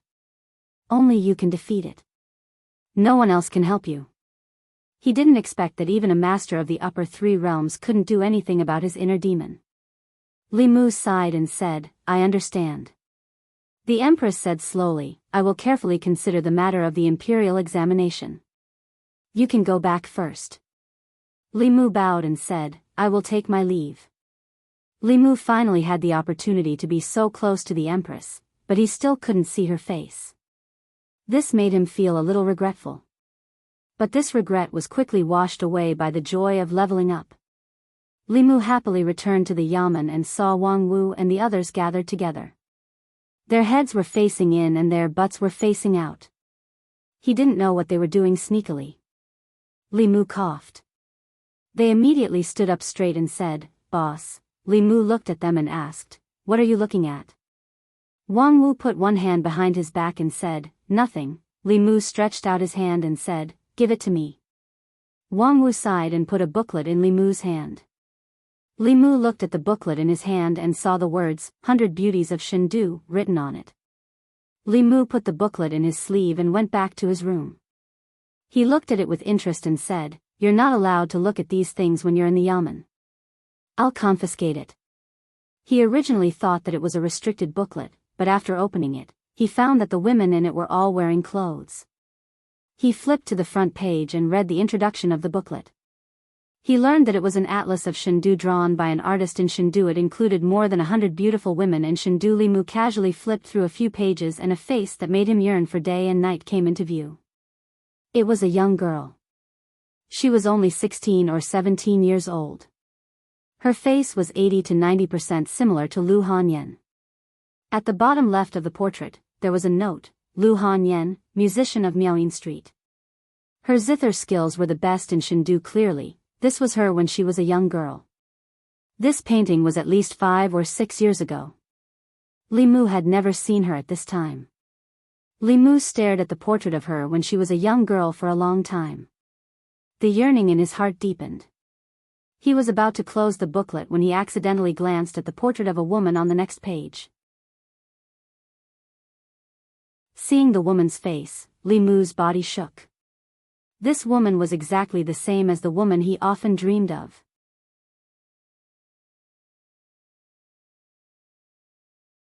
Chapter 256. Li Mu looked at the woman in the album carefully and confirmed that she looked very similar to his inner demon. Although the woman in the painting was younger, there was no doubt that this was a portrait of her from a few years ago, just like Lu Hanyan's portrait. Li Mu thought that his inner demon was a figment of his imagination. He didn't expect to find the original in reality. He looked at the bottom left corner of the portrait and found the woman's information. There were 2 lines of words at the bottom left corner of the portrait. Zhou Yi, eldest daughter of Minister Zhou Jing, now the crown princess. She has an extraordinary appearance and outstanding cultivation talent. It is said that the crown prince doesn't like her. She has been married for 2 years and is still a virgin. Li Mu stood there in a daze, his mind blank. This was the first time he heard the name Zhou Yi. But wasn't the daughter of Minister Zhou Jing, the former crown princess, the current empress? This album looked quite old. It was at least 5 years ago. At that time, the empress was still the crown princess, and the artist didn't have to be so secretive. But even 5 years ago, this kind of thing should be discussed in private in a small circle. It couldn't be brought out in public. Of course, this wasn't important to Li Mu. The important thing was, how could his inner demon be Her Majesty the Empress? This couldn't be a coincidence. There was no such coincidence in the world. He had never seen the Empress's true face. How could he imagine her in his dream? The only possibility was that the woman in his dream wasn't some inner demon. She was the Empress herself. With her level 7 cultivation, she could easily use the dream transference technique to invade Li Mu's dream. But why did she invade Li Mu's dream? Why did she ravage him in his dream? Li Mu thought about it carefully, and soon remembered that every time the Empress appeared in his dreams and brutally ravaged him, it was when he was gossiping about the Empress. For example, whether she was still a virgin, whether she didn't get along with the former crown prince, he was so gossipy during the day, and he would be beaten up in his dream at night. No wonder Mr. May's expression was so strange when he saw the image of the woman in his dream. No wonder when the Empress summoned him, her back was facing him. When he saw the picture album, all the mysteries in Li Mu's heart were solved. It's fake. It was all fake. Her Majesty the Empress being magnanimous and magnanimous was all a lie. On the surface, she didn't seem to care about anything, but in fact, she had already thought about how to take revenge tonight. What made Li Mu even more unimaginable was how she knew that he was gossiping about her. Although transcending realm powerhouses possessed remarkable abilities, they didn't have clairvoyant eyes and ears. They didn't have the ability to know everything under the heavens without leaving their homes. No matter what, the mystery that had troubled him for many days was finally solved. At this moment, Li Mu didn't know whether to be happy or worried. He did not give birth to an inner demon. This was naturally a joyous matter, but the truth was even more terrifying than the birth of an inner demon. Li Mu closed the album. After calming himself down, he carefully analyzed the situation. If the Empress really wanted to blame him, she could casually find a reason to make Li Mu suffer. However, she only beat him up in his dream. In reality, she doted on Li Mu in every possible way.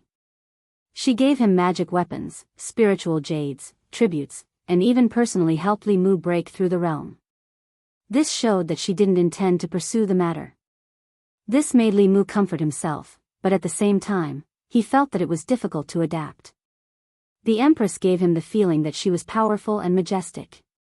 What she showed in front of the ministers and Li Mu was indeed such an image.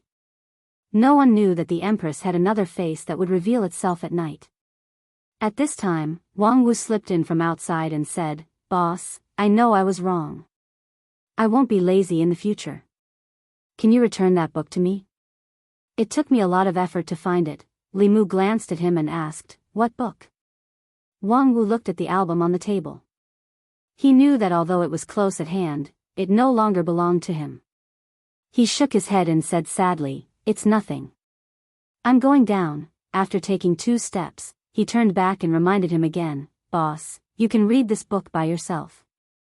Don't spread it out. This thing was banned back then, and now it contains disrespectful content. You can't let anyone know about it. The great disrespect was naturally referring to the portrait of the empress.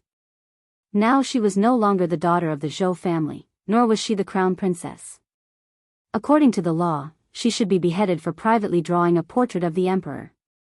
Perhaps the person who drew this portrait would never have imagined that the crown princess would become the future empress. Otherwise, he would not dare to gossip about her in the book. Zhou Yi, the name sounds good. After becoming the empress, no one dared to mention her original name. Although Li Mu was determined to be the empress's bodyguard, this was the first time he heard her name. Li Mu did not dare to look at the empress again. He looked at the portrait and thought about Lu Hanyan for a while. Then he put away the album and sat cross-legged on the bed. Now, with the help of the empress, he had successfully advanced to the Abhijna level and stepped into the middle 3 realms of cultivation. The middle 3 realms were a watershed for cultivators. Cultivators in the immortal realm could only use some small spells that borrowed wind and fog. Once they stepped into the Abhijna level, they could come into contact with the truly mysterious world of cultivation. Walking on water and sitting on fire, entering the water to control the wind, swallowing knives and spitting flames, moving in the opposite direction, gathering beasts and regulating birds, and using great strength to restrict. After stepping into the Abhijna level, the number of Abhijna spells a cultivator could use would greatly increase, and they would all have a certain amount of power. This was the origin of the 4th realm of Taoism. At the 5th realm, creation, the number of Abhijna spells one could use would increase, and their power would also be stronger. They could use the 5 elements escape technique, immobilization, and so on. Abhijna spells at this stage already had the power of creation. And at Dongxian, they could carry mountains and restrict rivers, move scenery and take the moon, pinch fingers to calculate, see the secrets of the heavens, and predict the future. As for the upper 3 realms, they were even stronger. Li Mu did not think too much about this. His strength was forcefully raised by the empress. If he did not stabilize it quickly, there would be a risk of it falling. Although the taste of being forcefully raised was painful, if the empress could give him this from time to time, the creation was just around the corner. Late at night, Xiaobai beside him had already fallen asleep. Li Mu was still stabilizing his breathing. Suddenly, a wave of sleepiness hit him. In front of Li Mu's eyes, the woman in his dreams appeared again. After seeing the portrait of the empress, Li Mu naturally no longer thought that this was his inner demon. The dream marriage technique of a transcendent powerhouse could easily invade other people's dreams and weave them wantonly. This technique could also trap a person's consciousness in a dream, forever unable to wake up. Li Mu forced himself to calm down. He could not show the slightest difference. The empress met him with the dream entry technique because she did not want Li Mu to recognize her identity. Once her identity was exposed, she would fly into a rage out of humiliation. He did not know what she would do. Li Mu chanted the clear heart technique, calmly greeted her, and said, "We meet again." The woman glanced at him and said lightly, "You don't seem to want to see me." Li Mu quickly explained, No, in the days when you did not appear, I was thinking about you every day." "Thinking about me?" The woman looked at Li Mu and asked, "What about me?" Li Mu did not continue this topic and said, "I think you are very similar to someone." The woman asked, "Who?" Li Mu said, "Her Majesty the Empress." Deep in the woman's eyes, a trace of panic flashed for the first time. But her expression was still calm. She asked, "How so?" "I can't say. It just feels so," Li Mu said and then shook his head. He murmured, "No, you and Her Majesty only look alike from the back. Your personality is completely different." You only know how to play with whips. You are vengeful and stingy. Her Majesty is broad-minded and considerate to her subjects. Not only did she give me spiritual jades, but she also helped me improve my cultivation." The woman glanced at Li Mu and said, "She is so good to you because she wants to use you." Li Mu's face darkened. The Bai sword appeared in his hand. He pointed at her and said, "Her Majesty is the person I admire the most. I will not allow you to disrespect her. You dare to criticize Her Majesty. I cannot tolerate this. Show me your weapon."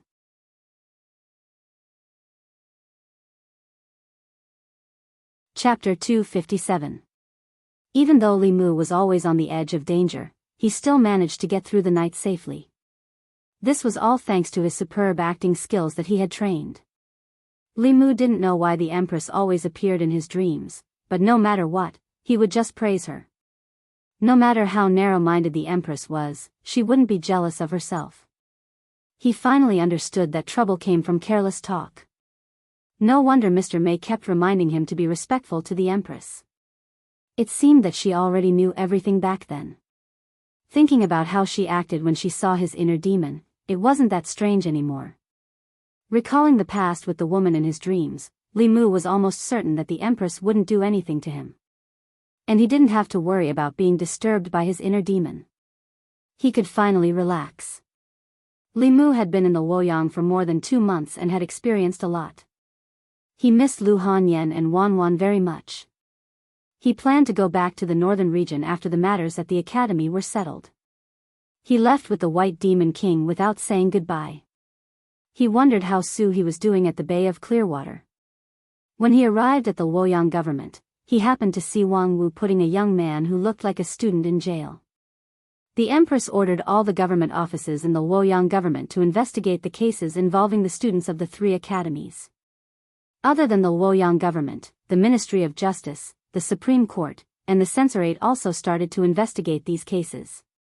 The people of the Luoyang government who were wronged could go to these government offices themselves. Since the Empress had given the order, no government office dared to bend the law. If they were found out, the entire government office would be implicated. In the eyes of the people, the Luoyang government was fairer than any other government office in the Luoyang government. Some of the people who didn't dare to go public with their grievances gradually started to go to the Luoyang government. Zhang Chun finished dealing with the case and sighed, "What's wrong with the students nowadays? When we were studying at the academy, the teachers were very strict with us. Those who didn't behave well would be kicked out of the academy. It's only been 20 years, and the academy has become a place to hide evil." Emperor Wen had a good intention in establishing the academy. Since the establishment of the academy, it had been held in high esteem by the people for more than 100 years. Although officials from different academies had formed cliques 100 years ago, where there were people, there would be disputes. Even without the 4 academies, it was inevitable for officials to form cliques in any era. At that time, the quality of the academy's students was much higher than now. The atmosphere in the academy had changed and worsened since the time of the former emperor. More than 100 years ago, when Emperor Wen was on the throne, he contributed decades of peace to the Great Zhou. The subsequent emperors were not as wise as Emperor Wen, but they were able to enjoy the fruits of Emperor Wen's rule. As long as they followed the rules and were a ruler that protected what was achieved, they would be meritorious. However, during the reign of the previous emperor, in order to prove that he was different from the previous emperors, the previous emperor implemented many government decrees. For example, the establishment of the silver law of guilt substitution and the continuous increase of privileges for the Shao royal family. All of these caused many unstable factors to appear in the Great Zhou court. Within the imperial court, officials represented different interest groups. There were constant disputes between parties, and many people died because of this. Outside the imperial court, the 36 counties were not stable either. The demon path was causing trouble everywhere. The demon nation and the ghost realm were also eyeing the borders covetously. The situation did not improve even when the empress succeeded the throne. The chaos in the divine capital led to chaos in the academy. No one knew when this unhealthy trend started in the 3 academies. The students who were supposed to be the pillars of the imperial court had become the scourge of the divine capital. Zhang Chun said regretfully, Emperor Wen once said that the students of the academy should read the books of the sages and learn supernatural powers. They should save the world and the people and serve the country. Now, they have forgotten the original purpose of Emperor Wen's establishment of the academy. They have forgotten why they study. 100 Rivers Academy. Vice President Shen saw another student being taken away by the yamen and asked, "How many is this?" An instructor shook his head and said, "The 16th. It is said that the divine capital yamen, Ministry of Justice, Censorate, and Supreme Court have taken away more than 20 students from the Myriad Scrolls Academy, and more than 10 from the Qingyun Academy." Another instructor sighed and said, "We didn't know about this. It's good that these students have left the academy, lest they do something worse in the future and tarnish the academy's reputation." Vice President Shen said, "It's not about the academy's reputation anymore. According to the officials at the west desk of the Secretariat, His Majesty has decided to change the selection system of the Great Zhou Court and start the imperial examination." An instructor asked in confusion, "What's the imperial examination?" Vice President Shen said, "His Majesty wants to select different subjects. From now on, all the officials of the imperial court will not be selected from the academy. If one wants to enter the imperial court as an official, he must pass the imperial court selection. Even the students of the academy are no exception." The reason why the academy was called the academy was because the officials of the great Zhou dynasty all came from the academy. For more than 100 years, they had provided the academy with an endless stream of vitality and vitality. If this vitality and vitality were to be cut off, the academy would not be far from extinction. If Emperor Wen was the beginning of the academy's era, then the Empress was the end of the academy's era. At this moment, a powerful aura suddenly rose from the academy. An old man with a head full of white hair appeared in the crowd. He glanced at the crowd and snorted coldly. "I've only been in seclusion for half a year, and the academy is already in such a mess because of you. Elder Huang has come out of seclusion. Welcome, Elder Huang." When the crowd saw the old man, they all bowed. In the academy, other than the president who was in seclusion all year round, Elder Huang had the highest status. They were both vice presidents, but even Vice President Shen had to greet him as a junior. Not only was Elder Huang's cultivation high, but he had also been in Dongxian for decades. He had taught countless important officials and made great contributions to the Great Zhou. He was the soul of the Baichuan Academy. The white-haired old man snorted coldly and said, "The imperial court can punish the mistakes of the academy's students. The academy can also correct the evil practices of the academy. She's just using this as a pretext to make a fuss. She wants to monopolize the power and cultivate her trusted subordinates. She wants to firmly control the imperial court in her hands. The 4 great academies will not tolerate such a thing." During the morning court, Li Mu was surprised to find a chair in front of the officials. A white-haired old man was sitting on the chair. Those who could sit in the crepe myrtle hall were naturally not ordinary people. He learned from the discussions of the officials that this old man seemed to be a vice president of the Baichuan Academy. He was very senior and had been given the right to sit in the imperial court when the previous emperor was still on the throne. Because of those scandals, the people from the academy had not appeared in the morning court several times. Today was the first time they had appeared. The old man sat there with a straight face. Even the atmosphere in the imperial court was much more solemn. Today's morning court was mainly about the imperial court holding the imperial examination and selecting talents to replace the previous situation where the academy monopolized the imperial court. This method was undoubtedly completely abolishing the old system. When the empress proposed it, it did not arouse any discussion among the officials. Only a few officials from the censorate responded. Because for most of the people standing in the imperial court, this was contrary to their interests. The officials in the imperial court were said to be from the academy, but in the final analysis, the students of the academy were the children of the great Zhou's powerful families. They sent their children to the academy, and after a few years, they could enter the imperial court as officials. This way, the status and power of their families would be passed down from generation to generation. Once the imperial court did not directly select officials from the academy, they would lose this privilege. In the past, they only had to compete with other powerful families.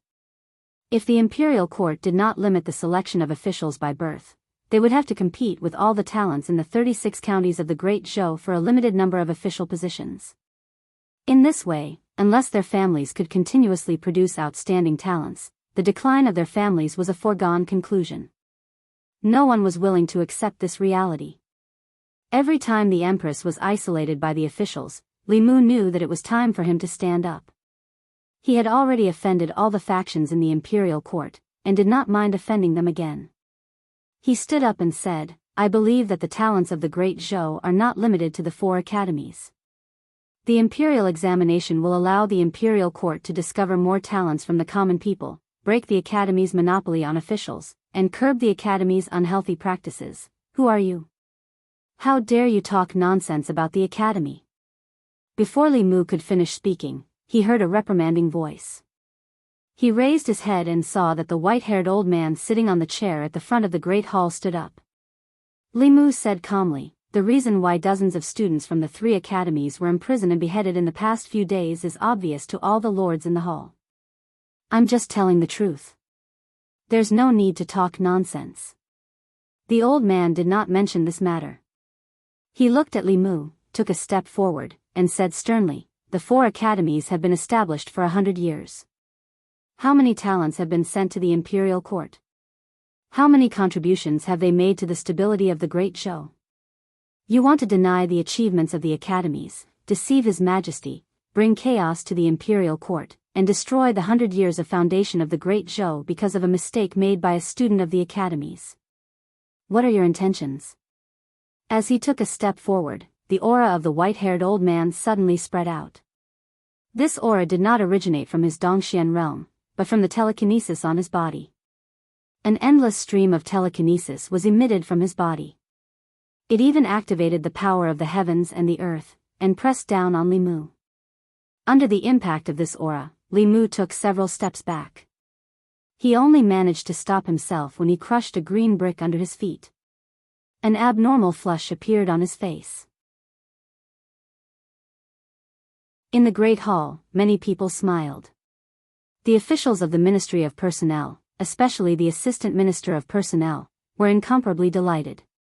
They looked at Li Mu with eyes full of schadenfreude. How dare you! Behind the curtain, an incomparably powerful aura suddenly exploded.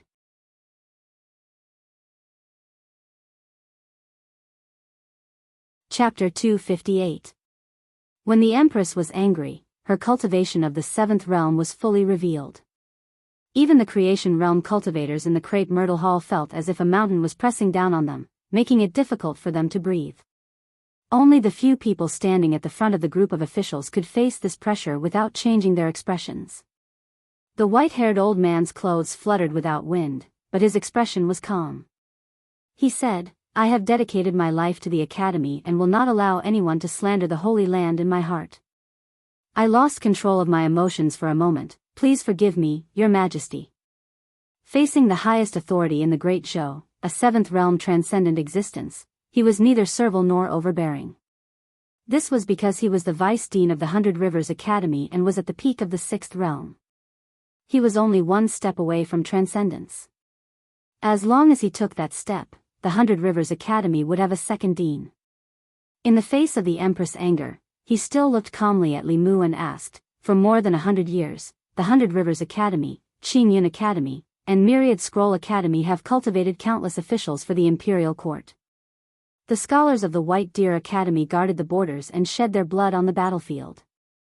The contributions of the 4 academies to the Great Zhou are immeasurable. Today, you want to overturn the foundations of the academies.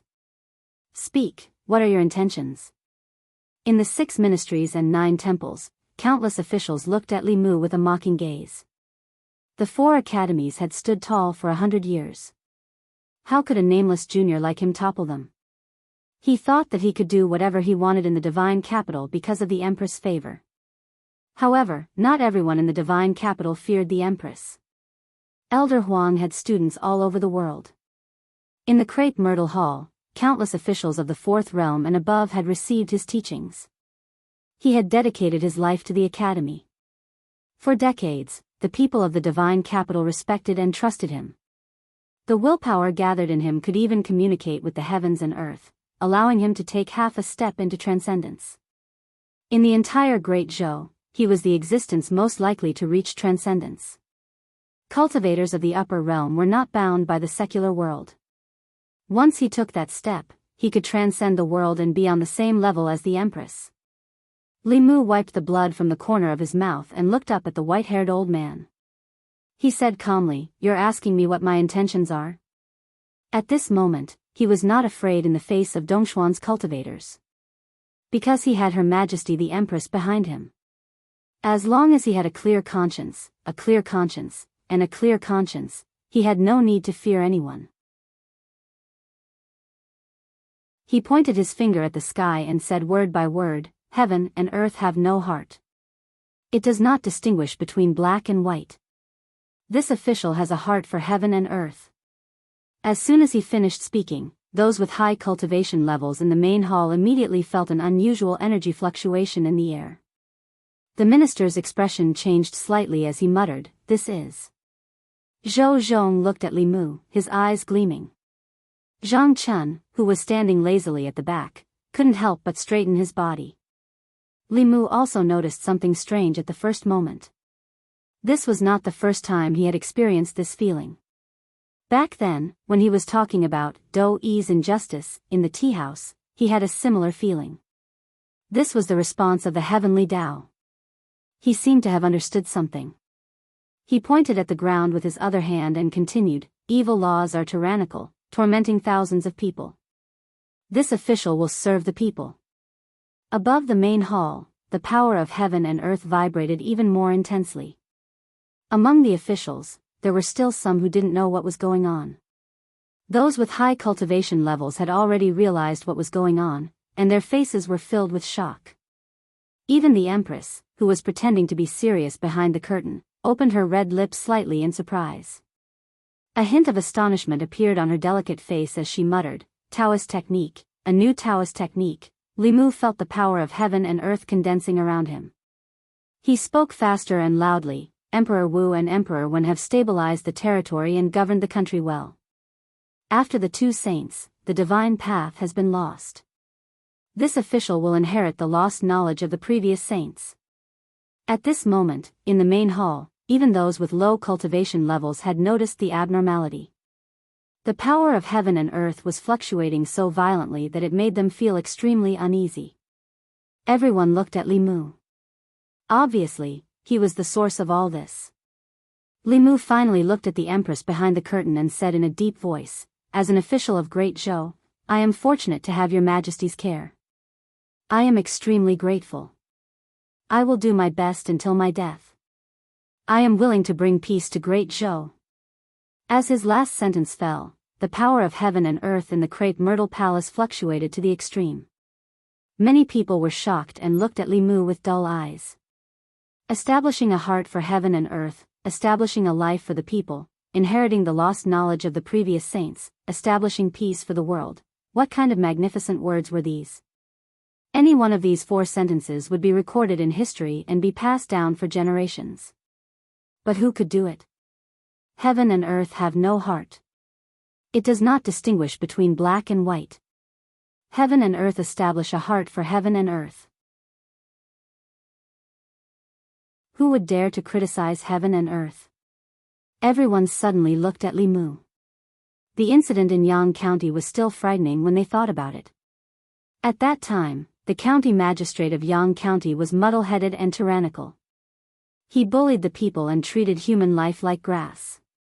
Li Mu pointed to the sky and scolded heaven and earth. Heaven and earth were influenced by him and created a peerless evil spirit. Zhou Chu's death was not long ago. Zhou Chu did evil in Chengdu. Li Mu scolded heaven again. Heaven sent down divine punishment and smashed Zhou Chu into ashes in front of the people of Chengdu. This established a heart for heaven and earth. He did it. Evil laws and tyrannical laws, torturing thousands of people. I establish a life for the people. After Li Mu entered Chengdu, within a month, he forced the imperial court to change the silver penalty law. He was praised by countless people in Chengdu. Then, he asked for justice for the people. He did not hesitate to offend the officials and even the academy. This established a life for the people. He did it. P.S. The original meaning of establishing a life for the people was to choose the right direction for the people's destiny and establish the meaning of life. Here, it is understood as requesting a life. Inheriting the lost knowledge of the previous saints, Emperor Wu and Emperor Wen built a foundation for the Great Zhou for hundreds of years. The way they ruled the Great Zhou was not learned by the later emperors of Great Zhou. He said that he wanted to inherit the will of the two saints and let the Great Zhou regain its glory. Establishing peace for the world, establishing a peaceful foundation for the Great Zhou for the world. At this moment, who would dare to say such bold words? These 4 shocking words shocked everyone in the hall. They even ignored the increasingly strong fluctuations of the power of heaven and earth in the hall. The white-haired old man looked at Li Mu. In addition to shock, there was also a strong sense of envy in his eyes. This was not an ordinary fluctuation of the power of heaven and earth. In it, there was the aura of Taoist techniques. If he was the one who triggered the fluctuation of the power of heaven and earth, he would be able to step into transcendence in this hall today. At this moment, Li Mu suddenly turned his head and looked at the old man. He said sternly, Emperor Wen established the academy to cultivate talents for the Great Zhou, not to cultivate sinners. The shortcomings of the academy are obvious to all. You used the power of the academy to act presumptuously in the Golden Hall and offended His Majesty. How can this world tolerate you? As soon as he finished speaking, he took a big step forward. The chaotic power of heaven and earth in the hall suddenly became extremely orderly and oppressed the white-haired old man. He was giving him a taste of his own medicine. The old man's expression changed drastically. Even if he was at the peak of the 6th realm, he was still so weak in front of the powerful power of heaven and earth. In front of heaven and earth, no matter how high one's cultivation was, they were still ants. He opened his mouth and spat out a golden page from his mouth. The page was filled with dense qi. It quickly expanded and covered his head, trying to block the power of heaven and earth for him. However, this power of heaven and earth was unusual. It directly passed through the page and landed on his body. Pfft! The old man directly spat out a mouthful of blood. The aura on his body quickly withered. The figures at the front of the hall watched helplessly as his aura fell from the peak of Dongxian to the early stage of Dongxian. He almost fell out of the 6th realm. They looked at each other and saw the deep shock in each other's eyes. Divine retribution.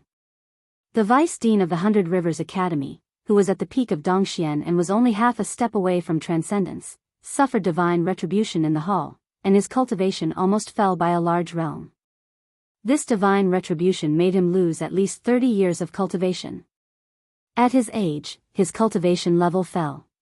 He probably would never have the chance to break through again in this lifetime. Everyone looked at Li Mu with shock. The heavens had helped him time and time again.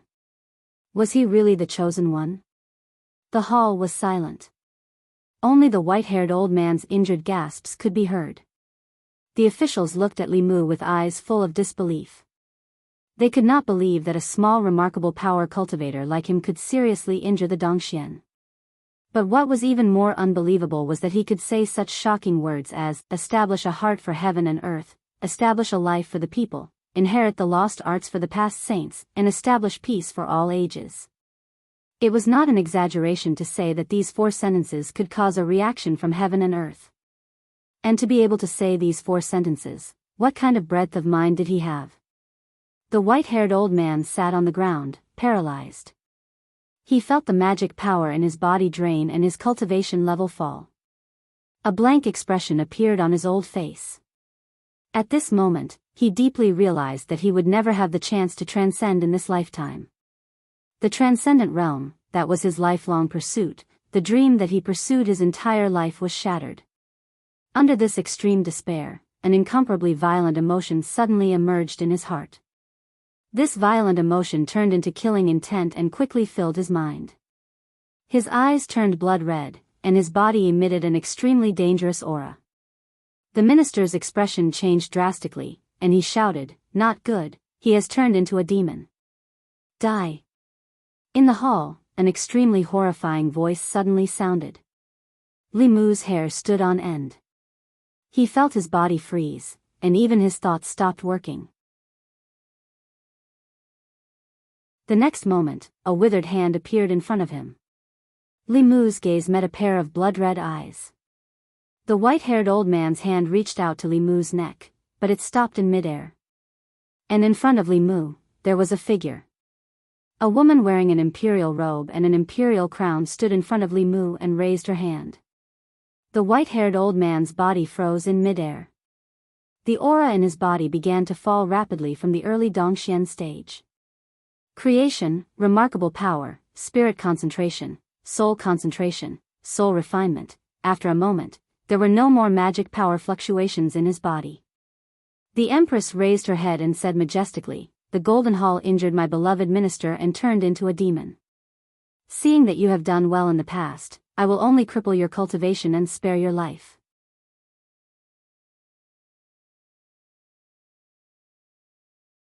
Chapter 259. The crepe myrtle palace was so quiet that the courtiers could hear their own breathing and heartbeats. Everything happened too quickly. Even though they had experienced countless major events in their lives, none of them were as shocking as the scene just now. Vice Principal Huang was rude in front of the palace and used her power to oppress others. With her cultivation at the peak of the 6th realm, she attacked a minor 4th realm official. Although it was a bit of bullying, she bullied a favored official in front of Her Majesty. She was also disrespecting Her Majesty. However, he had the right to do so. In his life, he had nurtured hundreds of important courtiers for the imperial court, from the county magistrate and deputy to the governor of a county, the minister of the 6 ministries, the 3 provinces, the 6 ministries, the 9 temples, and the 24 divisions. How many of them were his students? Even in the palace today, many courtiers had to respectfully address him as "Sir" in front of him. Not to mention a minor official or an imperial censor, even if Vice Principal Huang pointed at the minister's nose and scolded him, the minister would still have to lower his head and listen. However, Li Mu did not do so. When Vice Principal Huang was pressuring him and asking him what his intentions were, he said such shocking words of truth. Establishing a heart for the heavens and earth, establishing life for the people, inheriting the lost knowledge of the past saints, establishing peace for all ages. These 4 words of truth directly resonated with the heavens and earth. Li Mu borrowed the power of the heavens and earth and used his own methods to make Vice Principal Huang fall from the peak of Dongxian to the early stage of Dongxian, completely crushing his hopes of attaining transcendence. The fall of his realm and the destruction of his hopes caused Vice Principal Huang to directly enter the demonic path in the palace and lose his mind, forcing His Majesty to personally cripple his cultivation. The harm that a peak 6th realm expert who had entered the demonic path could cause was immeasurable. His Majesty only crippled his cultivation and spared his life, already taking into account his past contributions. However, what shocked everyone was Li Mu. There was no such thing as a chosen one in this world. It was his actions and his words of truth that were recognized by the heavens and earth because in the eyes of the heavenly axiom, he was more righteous than Vice Principal Huang.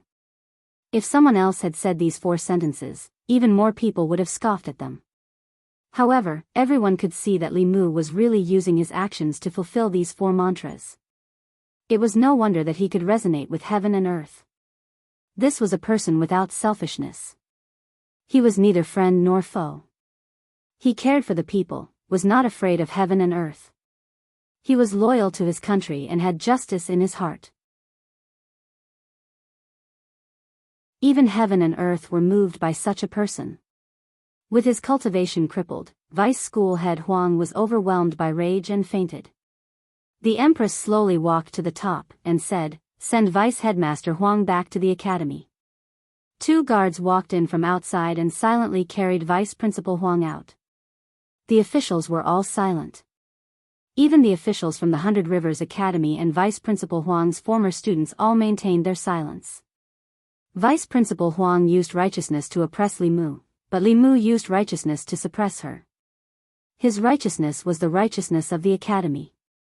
Li Mu's righteousness was the righteousness of heaven and earth. The righteousness of the academy was not worth mentioning in front of the righteousness of heaven and earth. The empress looked down at the officials and said, "As for the imperial examination, the central secretary and the west platform are to draft the rules within a month. After that, the imperial court will follow the imperial examination system in selecting officials. Does anyone have any objections?" The officials continued to be silent. No one spoke. At this point, who could have any objections? Who dared to have any objections? In the past, the academy had the righteousness. In the past 100 years, they had sent countless talents to the academy. Even Her Majesty could not be stubborn. But now, Li Mu's righteousness had overwhelmed the righteousness of the academy. Vice Principal Huang had been possessed by the devil in the Golden Hall and her cultivation had been destroyed. The righteousness of the academy had been seized by the empress. As her subjects, they could not resist the empress. Now that they could not even reason with her, what else could they say? The central secretary was silent for a moment. Then he stood up and bowed, saying, "Yes, Your Majesty." The empress glanced at the officials and said majestically, "Dismissed."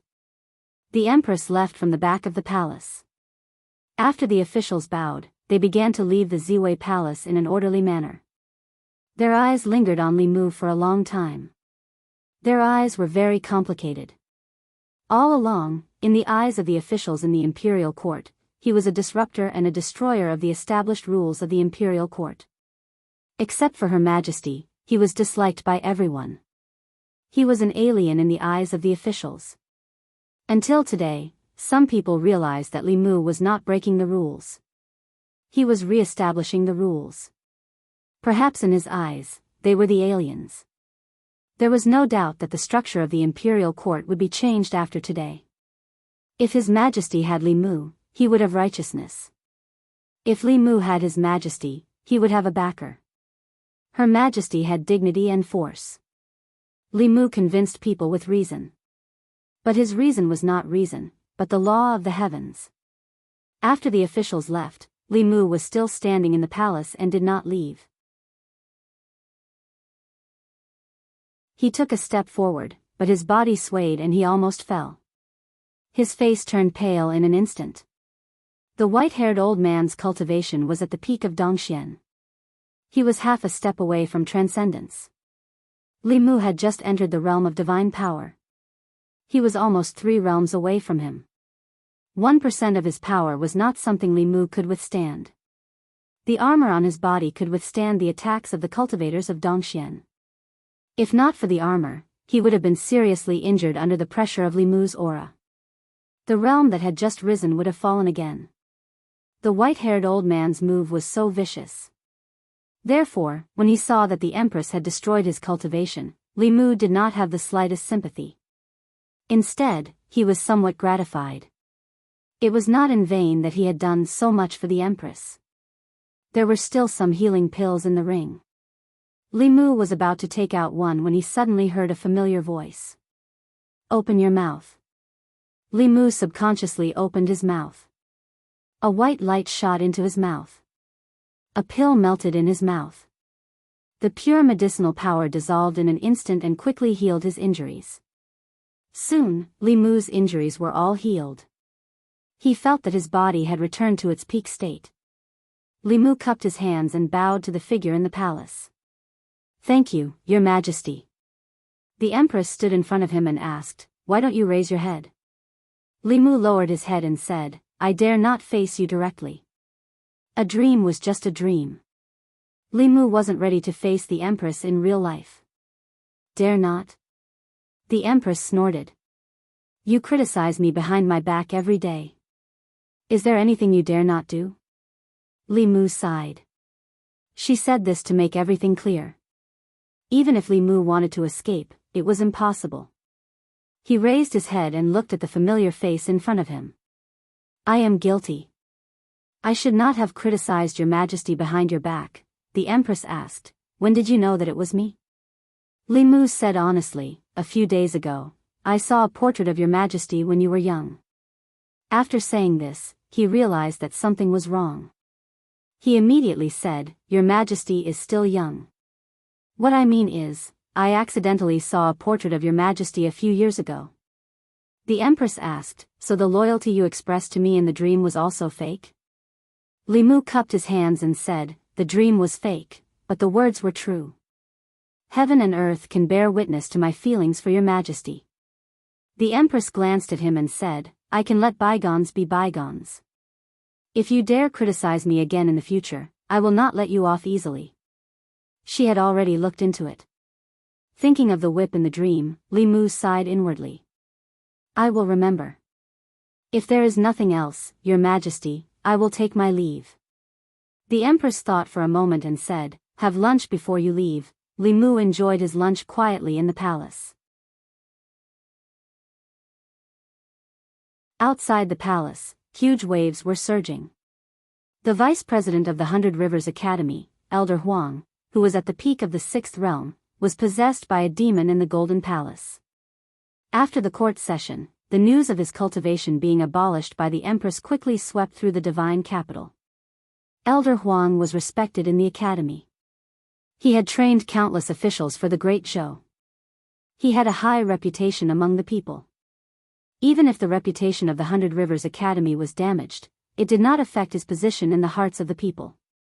Apart from being the vice president of the 100 Rivers Academy, he was also a powerhouse who was one step away from transcendence. What happened to make him possess a demon in the Golden Palace and have his cultivation abolished by the Empress? What happened in the court session was interpreted by countless people from the mansions of the officials. In the past few decades, the atmosphere of the academy had been corrupted. It had even become a place of corruption. Li Mu agreed with the Empress to open the imperial examinations and appoint officials from all over the world. However, he was suppressed by Elder Huang. Breaking the academy's monopoly on the officials was beneficial to changing the atmosphere of the academy. It also gave other talents in the 36 counties a chance to stand out. This move was beneficial to the people. It placed the people, the nobles, and the aristocratic families in the divine capital on the same level. From then on, even the common people would have the opportunity to enter the court and become an official. However, this move obviously violated the academy's interests. Even the respected Elder Huang did not hesitate to attack Li Mu in front of the Empress and the officials for the sake of the academy's interests. However, he did not expect that Li Mu's enthusiasm would even move the heavens. Establishing a heart for heaven and earth, establishing life for the people, inheriting the lost knowledge of the past saints, and establishing peace for all ages. When Li Mu said these 4 sentences in the Great Hall, they shocked countless people. The academy's nurture talents for the court was pale and powerless compared to these 4 sentences. Those who could say these 4 sentences and put them into practice personally were worthy of being praised by all ages.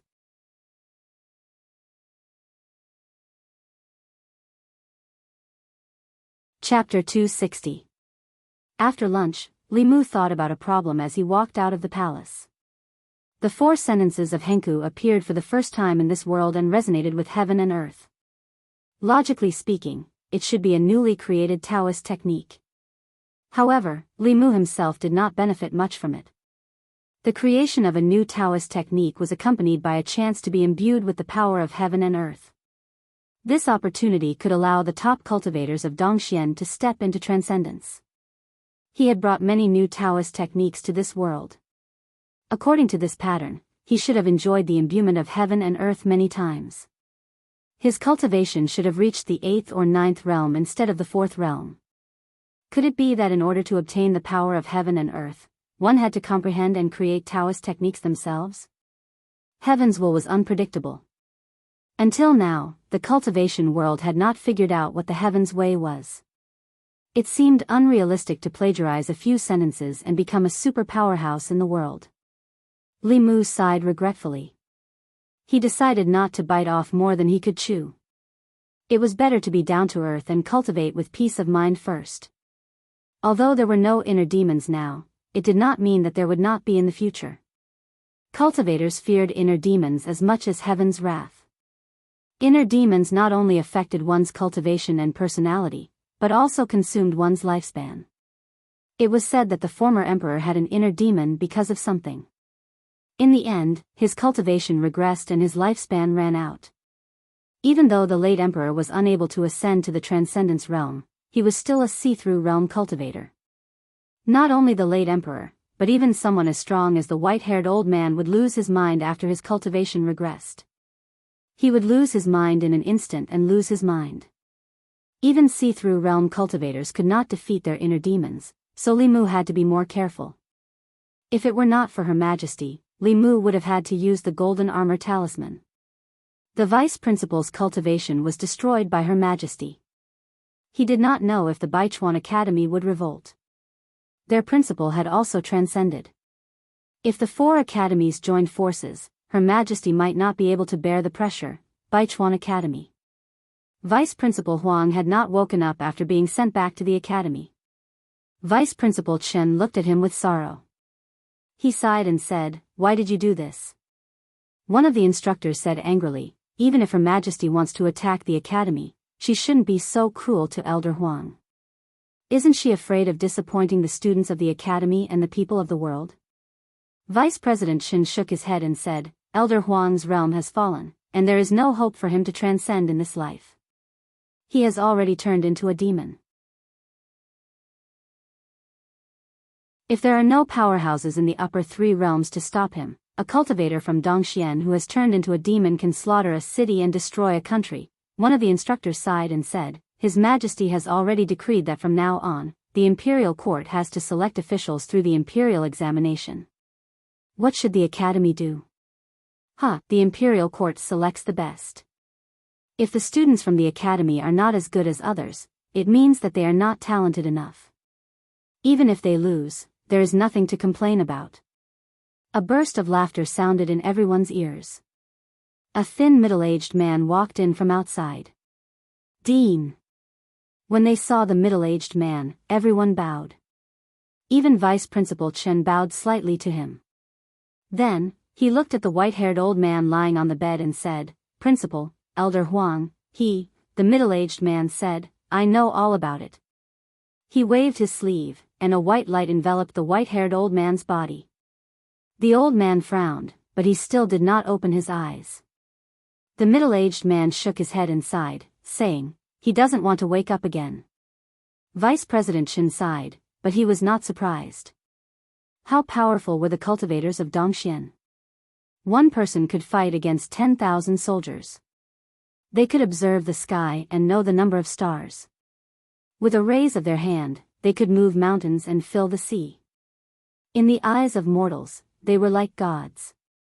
It was probably unacceptable for anyone to turn from a powerful god to an ordinary person. It was reasonable that Elder Huang did not want to wake up and face this cruel reality. The middle-aged man said, "I once advised him. Although the academy can help him condense his psyche power to cultivate, it is also a cage for him. He is trapped in this cage, enslaved by obsession, and finally destroyed by obsession." Vice President Shin knew very well that the existence of the academy played a vital role in Elder Huang's cultivation. It was precisely because of this that he did not want to see the academy decline. Because if the academy declined, his cultivation would also be blocked. This was his selfishness.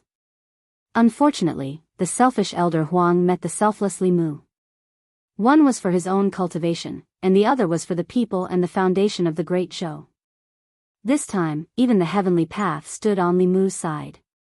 The middle-aged man walked out of the room and said, "I have been negligent in managing the academy for the past few years." Vice President Shin immediately said, "It's all my fault. I only cared about their cultivation and schoolwork, but I neglected their morals. That's why the academy has developed such a bad trend." The middle-aged man said, "The academy is a place to educate and cultivate talents for the Great Zhou. This is also the original intention of Emperor Wan when he established the academy. It's better not to participate in the affairs of the state." Vice President Shin nodded and said, "Yes." Everyone in Luoyang knew about Vice President Huang of the Baichuan Academy in a few days. As the spiritual symbol of the Baichuan Academy, Elder Huang had been in the academy all his life.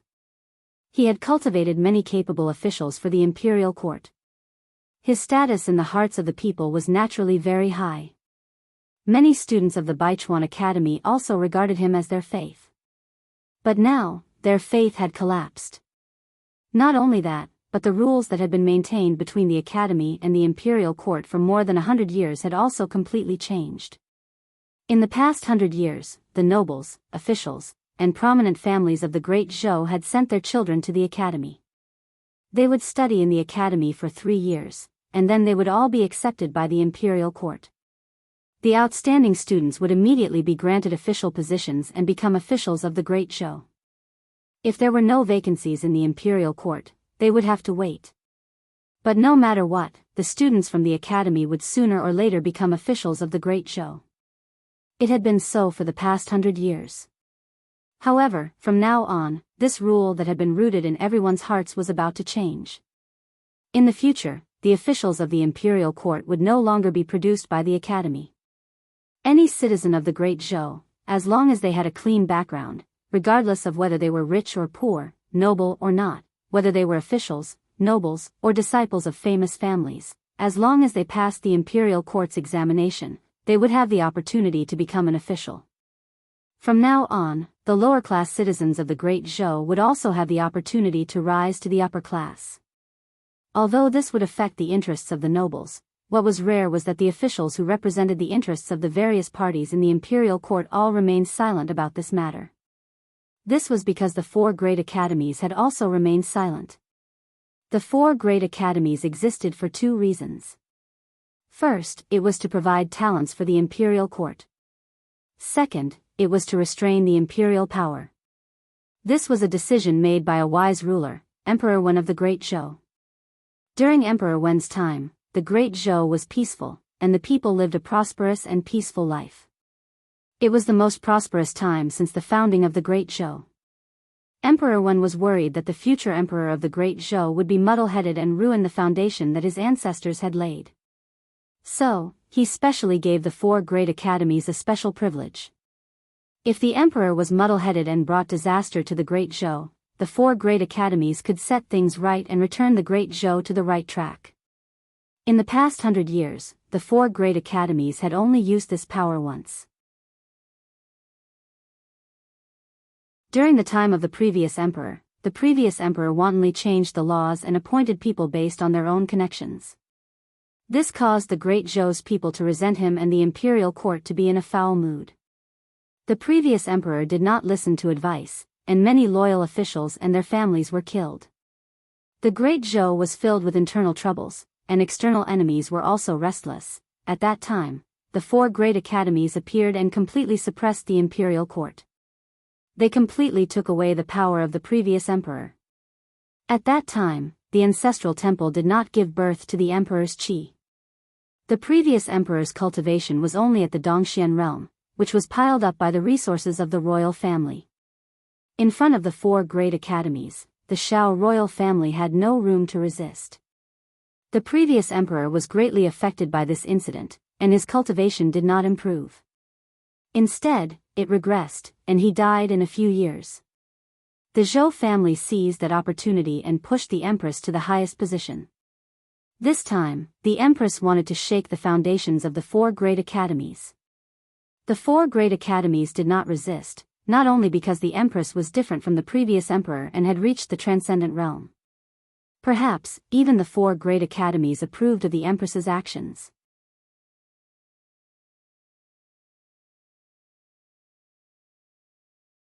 Chapter 261. In the small courtyard, Li Mu formed a seal with his hands and silently recited a spell. His body suddenly disappeared from the spot. Very quickly, his body appeared again. Li Mu formed another seal to cast a spell. This time, his upper body was still there, but his lower body had mysteriously disappeared. After a few more attempts, he either just entered the state of invisibility and revealed himself very quickly, or he could only hide a part of his body. His mana had already been depleted by more than half. Li Mu's face was a little pale as he sat down to rest. Xiao Bai ran over and massaged his back and shoulders as she said, "Savior, don't be anxious. Take your time, you will eventually learn." After advancing to the level of Abhijna, Li Mu could learn more Abhijna.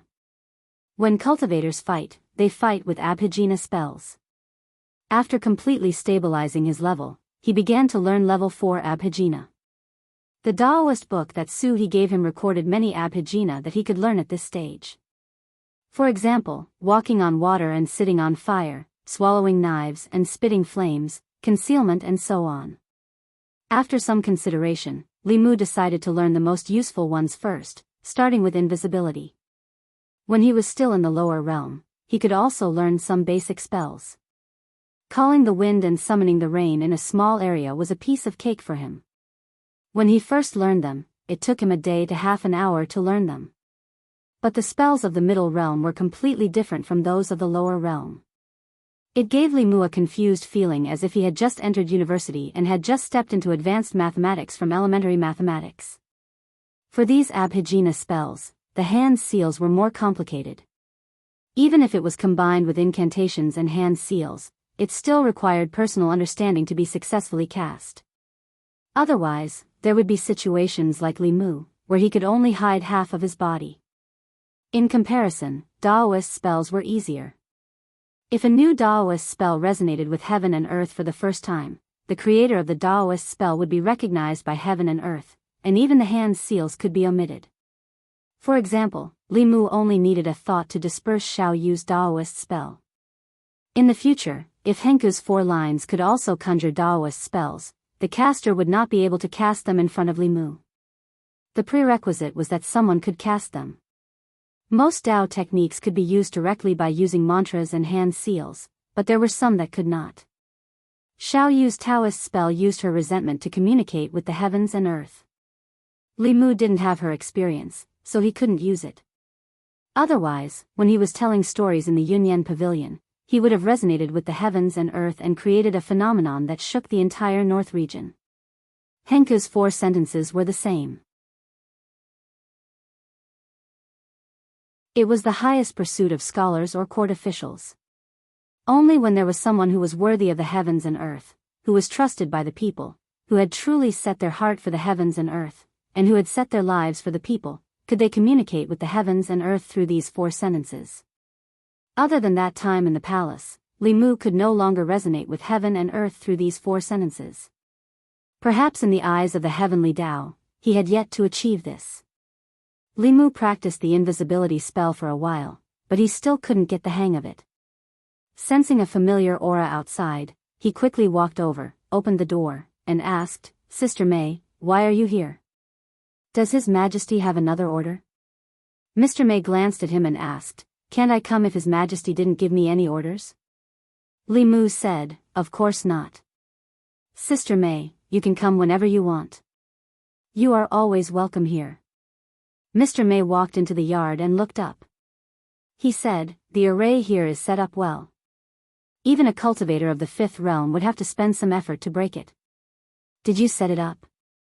Li Mu smiled embarrassedly and didn't deny it. Li Mu had the right to be proud of his array skills. No, it was Thousand Illusions Venerable who had the right to be proud.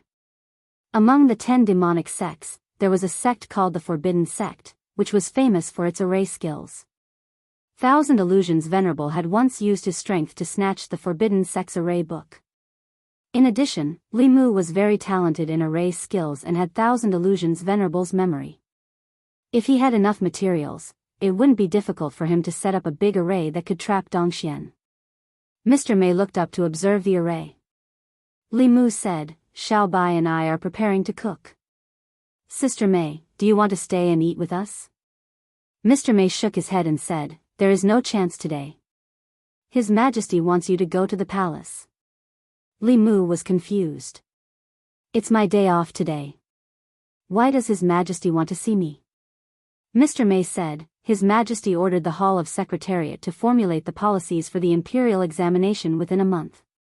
In the past, the imperial court chose officials from the academy. More than 100 years ago, it was recommended by each family. The Hall of Secretariat didn't have a precedent and didn't know where to start. Since you proposed the imperial examination, His Majesty wants you to guide the officials of the Hall of Secretariat and formulate the policies for the imperial examination." Li Mu felt a little regretful. When he was in the Yamen, he was very busy and had to patrol every day. When he finally had his day off, he finally had time to accompany Xiao Bai. He had made an appointment with her to buy food and cook, but he was suddenly summoned by the Empress. Xiao Bai's bright eyes flashed with a trace of disappointment. She quickly smiled and said, "Go ahead, I'll wait for you at home." Li Mu noticed her disappointment. He thought for a moment and asked Mr. May, "Can I take her with me?" Hearing this, Mr. May was stunned. He looked at Li Mu and saw that he didn't seem to be joking. He thought for a moment and nodded. "Yes, but when we enter the palace, you have to stay by our side. You can't run around." Xiao Bai happily held Li Mu's arm and said, "I won't leave you, savior." With Xiao Bai following them, the atmosphere became much livelier. When they entered the palace, she held Li Mu's arm and looked around. She grew up in the mountains and was very surprised by the magnificent buildings that could be seen everywhere in the palace. The Hall of Secretariat was located in the palace, west of the Ziwei Palace. It was also known as the West Stage. Among the 3 provinces, the Hall of Secretariat was the decision-making body. It was in charge of important government affairs. All the policies of the Great Zhou were formulated by the Hall of Secretariat. It could be said that it was the think tank of the Great Zhou. To some extent, the Hall of Secretariat decided the path that the Great Zhou would take in the future. This was also the reason why the Empress gave the Hall of Secretariat the task of formulating the imperial examination policy. When Li Mu was brought to the gate of the Hall of Secretariat by Mr. May, an official was already waiting there. He first bowed to Mr. May and said, "Greetings, Mr. May." Mr. May said lightly, "I've brought Lord Li here. The Hall of Secretariat must treat him well. Do not neglect or offend him. If he delays important matters of the imperial examination, the Hall of Secretariat will be responsible." The official smiled bitterly and said, we wouldn't dare." He had seen the consequences of offending Li Mu in the Great Hall. No one wanted to be punished by the heavens. Moreover, they were asking for help this time, so they wouldn't offend him. The Hall of Secretariat was a confidential place. Even the officials of the other departments couldn't easily enter. Mr. May went to Xiao Bai and said, "I'll take you to the front garden. The flowers there are very beautiful." Li Mu patted Xiao Bai's head and said, "Let Sister May take you to play first. When I'm done here, I'll go find you." Xiao Bai nodded obediently. Mr. May took her away. The official from the Hall of Secretariat smiled at Li Mu and extended his hand. "Lord Li, please." Li Mu stepped into the Hall of Secretariat and asked, "How should I address you?" The official said, "I'm Lu Yi. I'm an official of the Hall of Secretariat." Li Mu couldn't help but look at this person a few more times. Looking at his appearance, he was in his 30s, about the same age as Zhang Chun. Li Mu originally thought that he would be the head of the Hall of Secretariat, but he didn't expect him to be an official of the Hall of Secretariat. An official of the Hall of Secretariat was only a 5th-rank official, the same as Zhang Chun. However, his position in the court was completely different. A 5th-rank Shindu token was dispensable in the court. If he didn't come to court, no one would notice. However, an official of the Hall of Secretariat was the backbone of the Hall of Secretariat. Most of the political affairs of the Great Zhou were discussed and decided by the 6 officials of the Hall of Secretariat. As long as there were no accidents, anyone who could become an official of the Hall of Secretariat would be a giant in the court in the future. The 2 of them walked into the Hall of Secretariat. When they passed through the long corridor on the right, a young man walked out from the side of the yamen. The man had a short beard and was handsome. He looked to be in his 30s. The wrinkles at the corners of his eyes showed that he wasn't as young as he looked. However, the vicissitudes of life brought by these wrinkles didn't reduce his charm. On the contrary, combined with his angular face, it added to his temperament. As a man, and a handsome one at that, Li Mu had to admit at first glance that this middle-aged man had a great temperament. Although they were both middle-aged, Zhang Chun was much more greasy. There wasn't a trace of grease on his body. When he walked on the street, he could probably make some young girls and young women go crazy. This temperament of a mature man was something that Li Mu didn't have at the moment. Lu Yi stopped and saluted the man. He said, "Assistant Minister Cui." The man looked at Li Mu beside him and asked, "Who is he?" As a confidential yamen, the Hall of Secretariat was in charge of confidential affairs and important government affairs. Therefore, there were 4 special prohibitions: no leaking, no auditing, no breaking, no forgetting, and no outsiders were allowed to enter. Lu Yi explained, "This is Li Mu, Lord Li. We invited him to work together on the strategy for the imperial examinations." Li Mu. The man looked at Li Mu and a strange look appeared in his eyes. He didn't say anything else and turned to walk into the yamen. The two of them continued to walk forward. Lu Yi explained, "This is Assistant Minister Cui. He just returned to Chengdu yesterday, so he doesn't know Lord Li, Assistant Minister Cui." Li Mu stopped and asked, "Which Assistant Minister Cui?" Lu Yi said, "There is only one Assistant Minister Cui in the Hall of Secretariat. He is the left Assistant Minister Cui Ming, Princess Yunyang's son-in-law." Li Mu was silent for a moment before he smiled and said, "Assistant Minister Cui, I've heard a lot about you."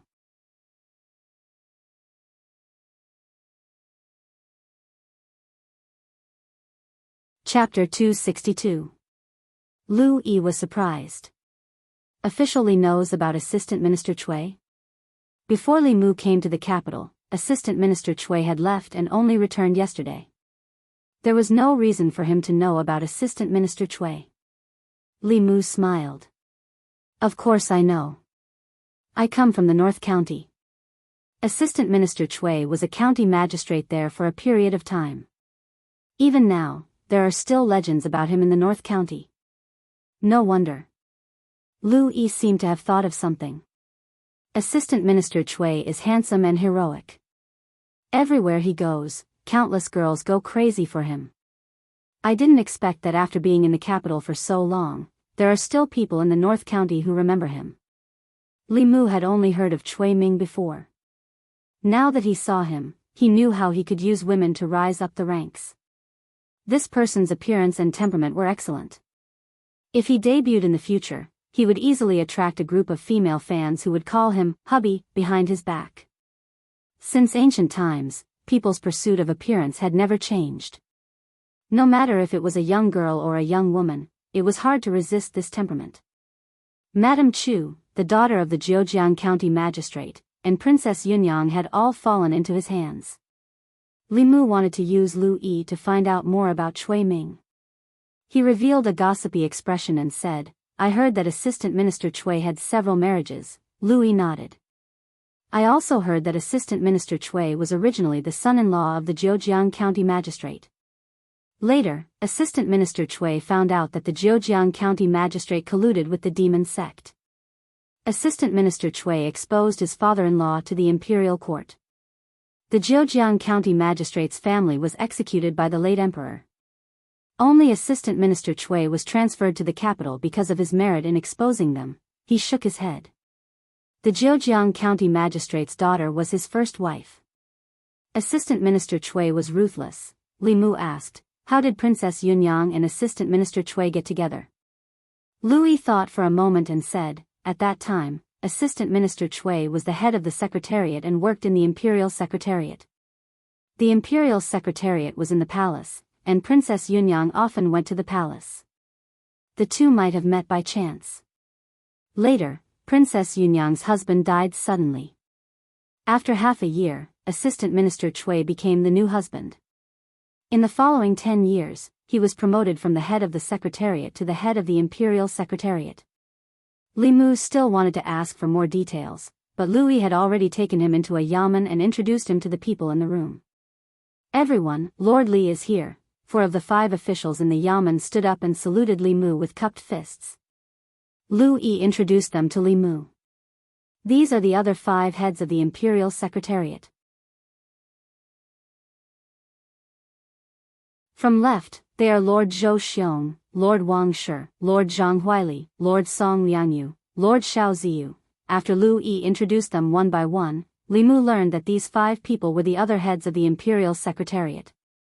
In the past, the important matters of the imperial secretariat were dealt with by them. These 6 people were involved in most of the decisions of the country. Although these decisions might be rejected by the imperial secretariat, they were undoubtedly the people who understood the country's affairs the most. In this aspect, even the empress could not compare. The 6 of them were all middle-aged. Lu Yi, who was around 30 years old, looked to be the youngest. Li Mu's gaze swept past Zhou Xiong. Out of the 5 people, 4 of them had greeted him earlier. Only this person was still sitting on the chair, not moving at all. Lu Yi coughed softly and said, "Lord Zhou, we are here on the Empress's orders. We hope that Lord Zhou can put aside past grievances and discuss the imperial examination together." Li Mu asked, "Does he have a grudge against me?" Lu Yi walked to Li Mu's side and whispered in his ear, "Lord Zhou Xiong is Minister Zhou's uncle." Li Mu finally understood. No wonder he felt that Zhou Xiong was familiar when they met for the first time. This person was somewhat similar to Minister Zhou. He did not know if he was the 2nd or 3rd brother of the 4 brothers of the Zhou family. Lu Yi handed a sorted file to Li Mu and said, "This is the preliminary draft after our discussion. Lord Li, please take a look. If you feel that there is something wrong with this draft, we will discuss it later." Li Mu took the draft. After glancing at it, he found many unreasonable points. The ancient dynasty of another world had experienced more than 1,000 years of imperial examinations. Its advantages and disadvantages, as well as the evaluation and analysis of the imperial examination system, had all appeared as important test points in the history examination. These were all compulsory content in high school history. Li Mu did not need to search his memory to say it out loud. "There is a problem here. It seems that you still do not understand the meaning of the imperial examination. The imperial examination refers to the selection of officials for different subjects. Every subject tests a different ability. How can they be the same? The Ministry of Revenue focuses on mathematics.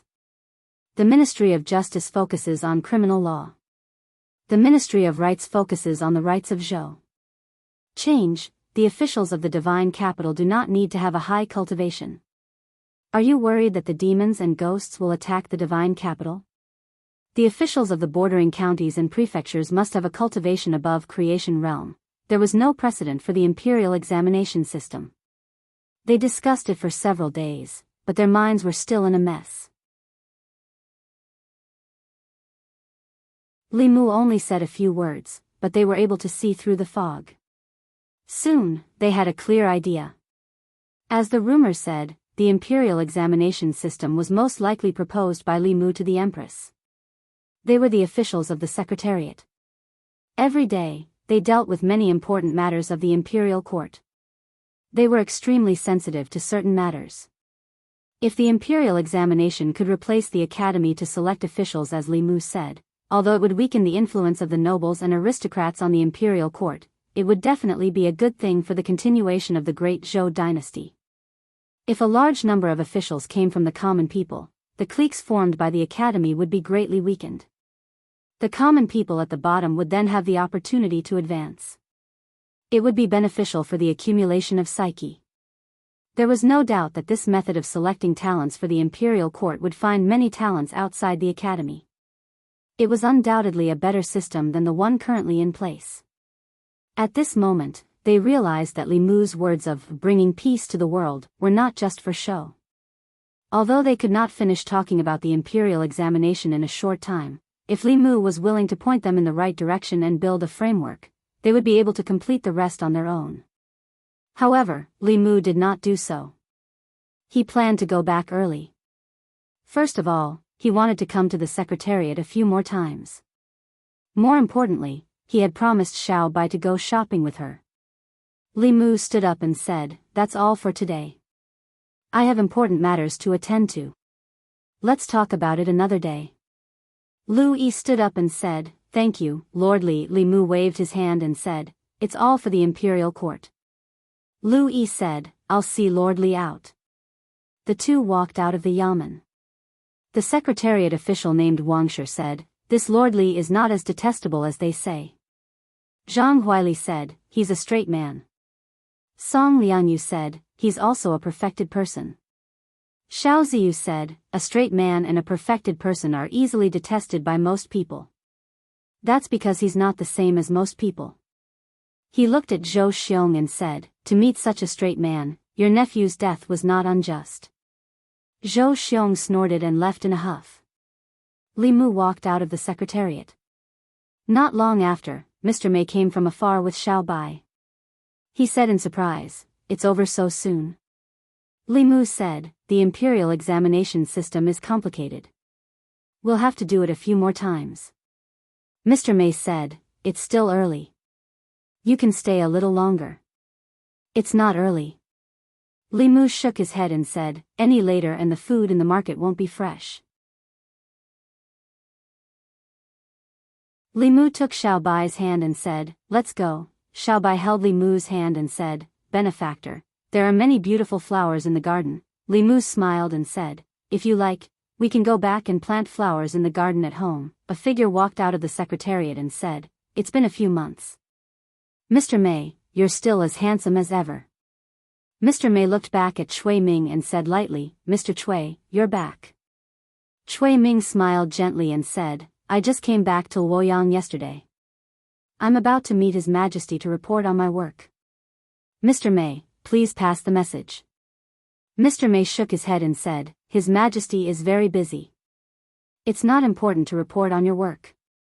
Mr. Cui, it won't be too late to report on your work tomorrow morning. As soon as she finished speaking, footsteps came from behind her. Li Mu came back with Xiao Bai and said, Sister Mei, I have something to discuss with His Majesty.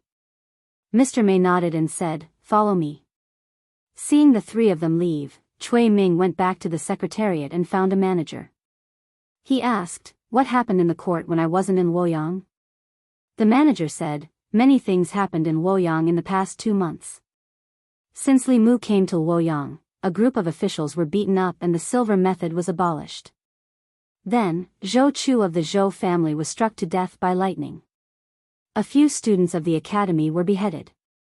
Elder Huang of the Baichuan Academy was possessed by His Majesty in the Golden Palace and his cultivation was abolished. Cui Ming had just come back to Luoyang last night, so he didn't know about these things. The last time he heard of Li Mu's name, it was the evil spirit that was born in North County.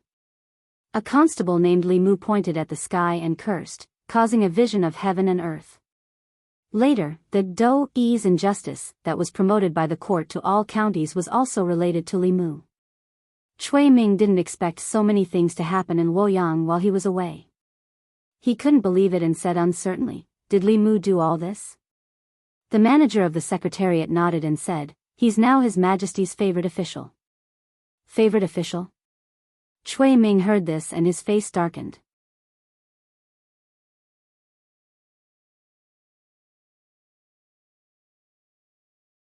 Chapter 263. On the way to Xiangyang Palace with Mr. Mei to meet the Empress, Li Mu asked Mr. Mei, does Sister Mei have a grudge with Assistant Minister Cui? Mr. Mei looked back at him and asked, why do you say that? Li Mu said, from the way you talk to him, you don't seem to like him very much. Mr. Mei reminded him, Cui Ming and Princess Yunyang are not good people. They are important figures in the old party. You should stay away from them. Hearing this, Li Mu's impression of Mr. Mei improved. Sure enough, as the commander of the Mei Guards and one of the Empress's most trusted subordinates, her taste was not comparable to that of those vulgar women. In front of Xiangyang Palace, Mr. Mei turned back and said, Her Majesty should be in the back hall. Li Mu and I will wait in the hall.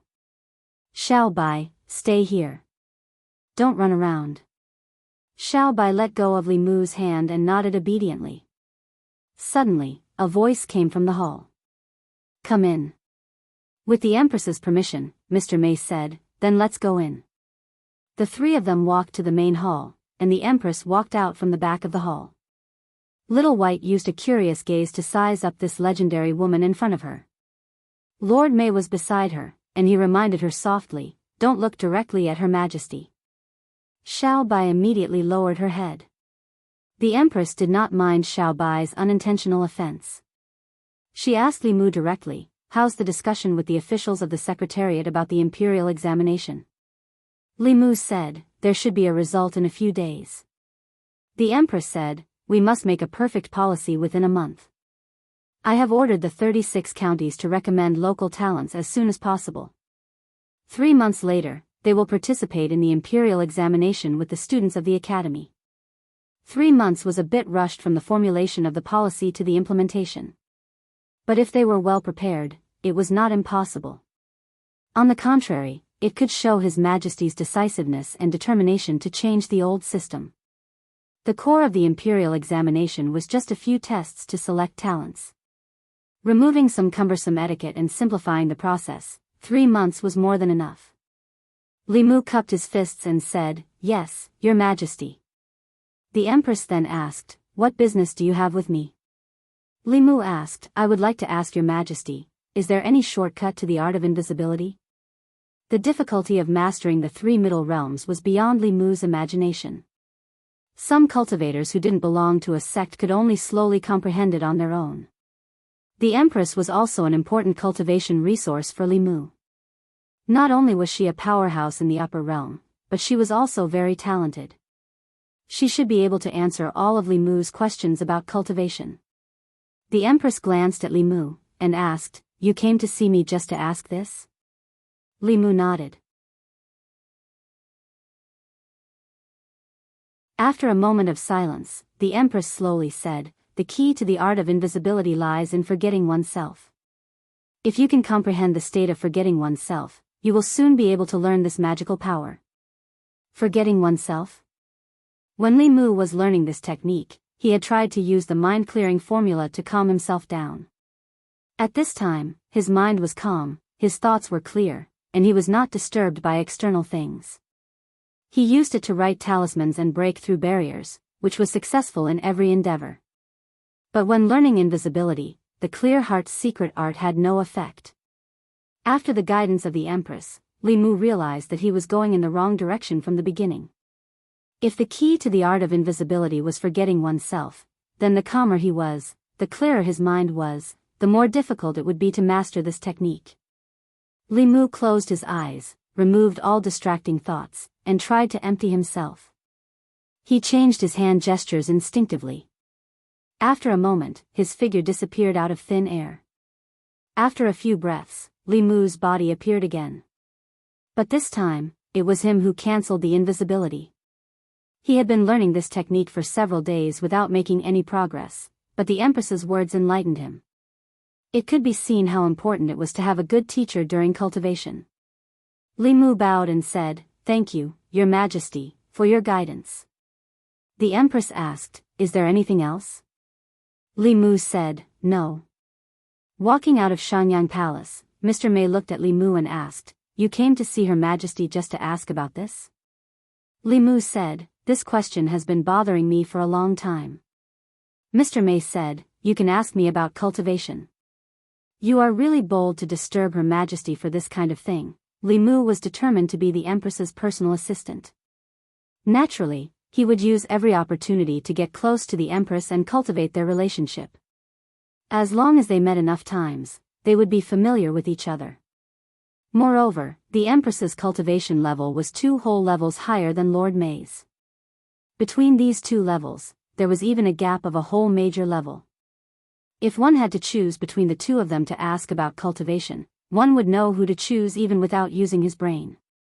Mr. Mei sensed something and asked, "Brat, do you think my cultivation is far below Her Majesty's and I can't teach you?" Li Mu waved his hand and said, "No, no, absolutely not." Mr. Mei said, "Do you dare to swear?" Li Mu looked up and quickly took Xiao Bai's hand. He said, "It's getting late. Let's go back. The food in the market won't be fresh if we stay any longer." After running a few steps with Xiao Bai, Li Mu turned around and said, "Sister Mei, if you have time, come to my house for dinner." In Chengdu, there were not many people Li Mu could trust. Mr. Mei was one of them. She escorted Li Mu from the North County to Chengdu and took care of him. Li Mu had nothing to repay her, so he could only treat her to a simple meal to express his sincerity. This meant that he truly approved of her. Although Li Mu had promised Lu Hanyan that he wouldn't fool around after coming to Chengdu, Lu Hanyan wasn't on the list of flowers that she was wary of. It was still early when they left the palace. Li Mu and Xiao Bai went to the East Market first and bought some flower seeds. Li Mu had 2 gardens at home, but he hadn't taken care of them. Since Xiao Bai liked them, he might as well plant flowers in them and wait for Lu Hanyan and Wanwan to come back. It could also add some decorations to the house. Li Mu, you're shopping too? A familiar voice came from behind. Li Mu turned around and saw Zhang Chun at the entrance of a flower shop not far behind him. There were 2 people beside him. They were both women. One was a woman in her 30s, and the other was a thin woman. Li Mu was familiar with both of them. He could meet familiar faces while shopping with Xiao Bai. Li Mu held Xiao Bai's hand and walked forward. He smiled and said, Lord Zhang, Madam Zhang, Miss Yi, what a coincidence. The woman smiled and said, so it's Constable Li. Is this Madam Li? She's so beautiful. Zhang Chun's heart skipped a beat. He glared at the woman and said, she's not Madam Li, don't talk nonsense. Seeing Li Mu, the owner of the flower shop walked out and took a bag of flower seeds from the side. He said, so you're Constable Li's friends. You should have said so earlier. I'll give you this bag of flower seeds. Zhang Chun was holding the precious flower seeds that he couldn't bear to buy just now. He was the Shindu magistrate, and in his jurisdiction, he had to rely on his subordinate constable to take advantage of him. He felt a little jealous. Xiao Bai, Madame Zhang, and her daughter went into the shop to pick out the flower seeds. Li Mu and Zhang Chun waited outside. Li Mu thought of Cui Ming and asked Zhang Chun, Old Zhang, if someone, in order to climb up the social ladder, killed his wife and threw her body in the wilderness. He also framed his wife's family and caused more than 10 people in her family to die in vain. What should we do? Such an animal is worse than meat. Of course we should. Zhang Chun said angrily. Before he finished, he suddenly woke up and looked at Li Mu. He asked cautiously, who are you talking about? Li Mu said, Cui Ming. Who's Cui Ming? Zhang Chun looked confused and asked, could it be the Cui family of the 9 families? Li Mu shook his head and said, no. That's good. Zhang Chun puffed out his chest and said, as long as it's not the Cui family of the 9 families, I don't care if he's a disciple of the academy or an official in the court. Whoever dares to do such an animal will be punished by me. Your Excellency is indeed noble. Li Mu saluted him and said, this is the left assistant minister of the Secretariat, Cui Ming, the prince consort of Princess Yunyang. More than 20 years ago, Zhang Chun was stunned. He picked his ear and said to Madame Zhang in the shop, Madam, are you done? It's getting late. We should go home. Li Mu was stunned and said, Old Zhang, I knew it. Zhang Chun pointed at Li Mu and said angrily, as long as you open your mouth, nothing good will come out of it.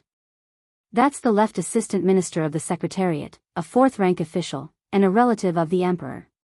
He won't even have to pay with his life for killing someone. Aren't you overestimating me?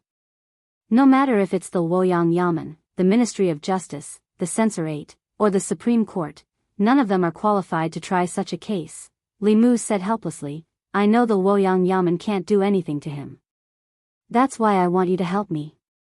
Zhang Chun shook his head quickly and said, I can't, I really can't. This time, Li Mu did not try to persuade Zhang Chun again. Cui Ming's case was different from all the previous cases. In the past, they only interrogated the sons of officials and the students of the academy.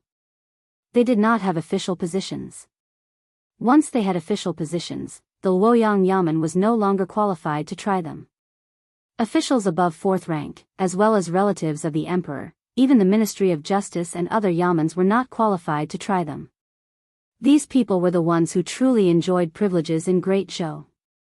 Li Mu did not say anything else. Zhang Chun's expression kept changing as if he was conflicted. He glanced at his wife and daughter, who were bargaining with the shopkeeper in the flower shop. In the end, he sighed and his expression returned to normal. At this moment, there was a commotion on the street. It's Lord Cui, the emperor's son-in-law is here. Let me see, let me see. If I can marry a man like the emperor's son-in-law, no, as long as I can have a night with him, I'll die without regrets. Look at yourself. How dare you say something like that? Don't insult our emperor's son-in-law. Li Mu turned his head and looked at the source of the commotion. He saw a figure he had seen in the secretariat. Cui Ming did not take a carriage or a sedan. He walked on the street with countless people crowding around him. The younger women on the street behaved well. However, the women in their 20s and 30s looked at him with fanaticism. It reminded Li Mu of the fanatical fans in his previous life. Li Mu could sometimes cause such a commotion when he walked on the street. However, most of the people crowding around him were men. That was when he was escorting criminals to the Luoyang Yamen or the Ministry of Justice. Zhang Chun's expression was one of disdain. He said bitterly, "A bunch of foolish women who judge a book by its cover." I didn't expect the women of Luoyang to be so indecent, Li Mu said. That's Cui Ming. Tui. Zhang Chun spat and said, I knew it. I could tell at a glance that he's a beast. Madame Zhang walked out of the flower shop. Her face was still red. She mumbled, "Who was that person who just walked past?" Zhang Chun said, "Madam, you saw it too, right?" That person, Madame Zhang's face was still red. She said, "I wonder which woman got lucky enough to marry him." Zhang Chun was stunned when he saw his wife's red face. Madame Zhang looked in the direction of Cui Ming until his figure disappeared. She looked at Zhang Chun and sighed. "You should trim your beard. You're already so old, yet you're still so unkempt." The three women continued to shop in the next shop. Zhang Chun's beard trembled. He said angrily, "Why? That Cui Ming has a beard too." Li Mu patted his shoulder and said, "But he looks better with a beard than you." Zhang Chun's face darkened. He said sternly, "That's too much." With their relationship, it was indeed too much to say that. Li Mu immediately said, "I'm sorry. I shouldn't have said that. I wasn't talking about you." Zhang Chun's face was solemn. Scum like him who killed his wife and framed his wife's family. He's worse than a beast. It won't be enough even if he dies 100, 1,000, or even 10,000 times. As the magistrate of Luoyang, how can I let scum like him roam free in Luoyang? I swear I'm not human if I don't bring him to justice.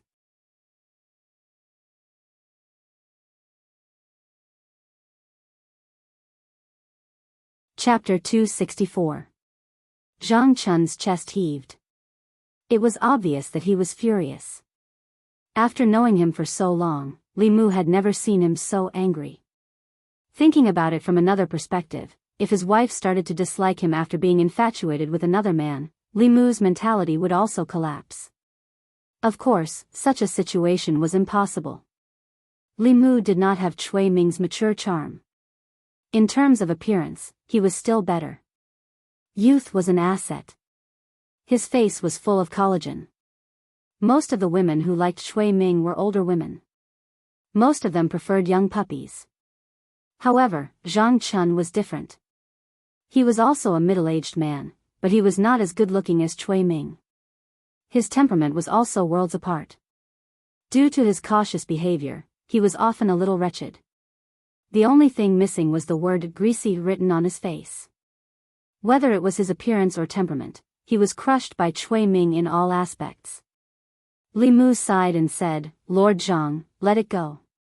He's a relative of the emperor and a fourth-rank official. If you're just jealous, there's no need to offend him." This time, Li Mu's tone was sincere. He could do whatever he wanted in Fairy's capital because the empress stood firmly behind him. Unlike him, Zhang Chun had a family to feed. If he could avoid getting involved in this matter, he would try his best to avoid it. Zhang Chun patted his chest and said righteously, "I'm not jealous. I hate evil. Her Majesty trusts me and that's why she promoted me to the magistrate of Fairy's capital.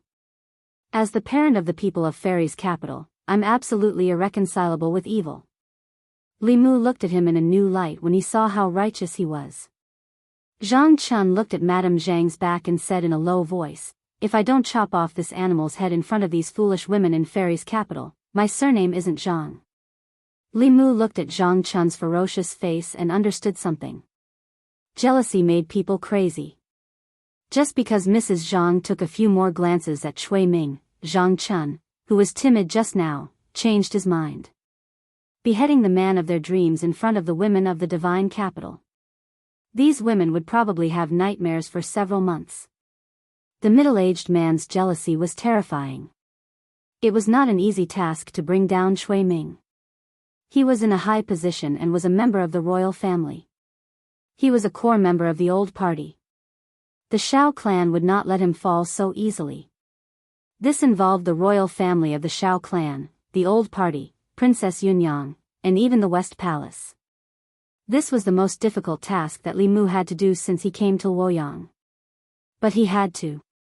Firstly, it was for the sake of justice. Establishing a heart for the heavens and earth, establishing life for the people, inheriting the supreme arts of the past saints, establishing peace for all ages. Li Mu was not just saying these words for fun. He had to do his best to realize these 4 sentences and turn them into a Tao technique that belonged only to him. Perhaps, this was the opportunity for him to enter the upper realm in the future. Secondly, it was for Su He. He and Su He were sworn friends.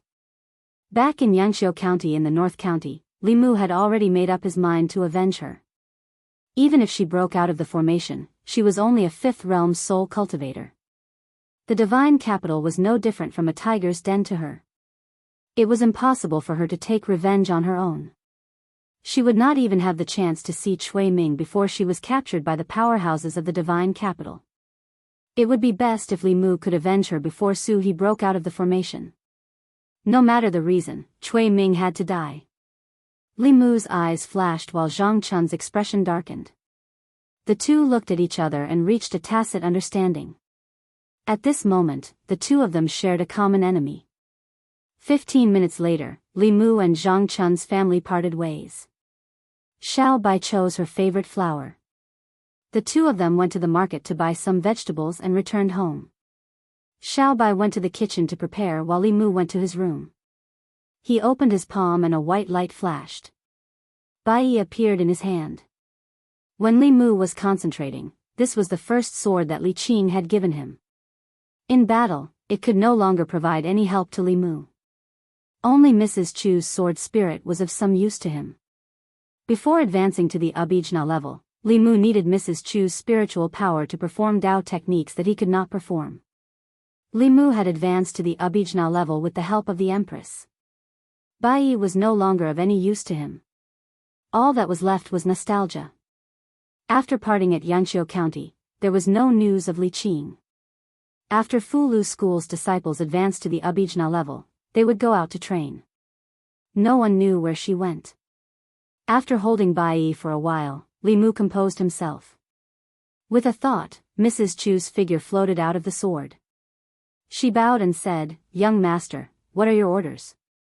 After coming to the immortal's capital, Li Mu did not let Mrs. Chu out. For the past 2 months, she had been sleeping in the sword to recover her soul. Li Mu said, "I saw Cui Ming today." Upon hearing Cui Ming's name, Mrs. Chu's originally gentle face suddenly became ferocious. Ghostly chi surrounded her body and she said in a sad voice, "Where is that bastard?"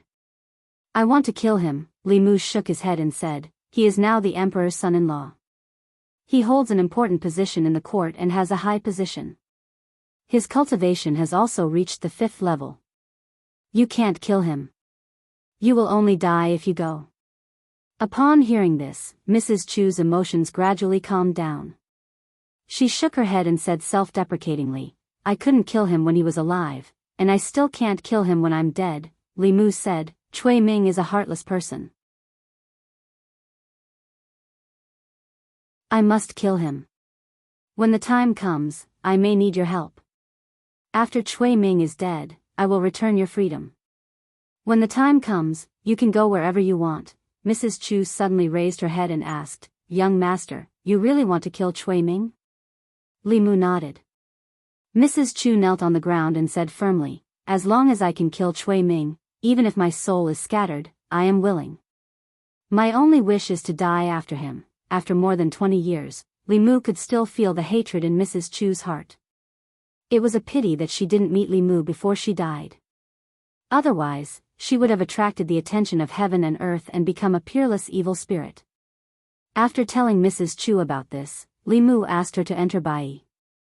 Then, he put Bai away and walked out of the room. He planned to go to the kitchen to help Xiao Bai. Just as he walked into the courtyard, there was a knock on the door. Li Mu felt Mr. May's aura. He didn't expect her to really come for a free meal. He opened the door and found that Mr. May wasn't the only one. Mr. May and Sheng Guanli were standing behind a woman.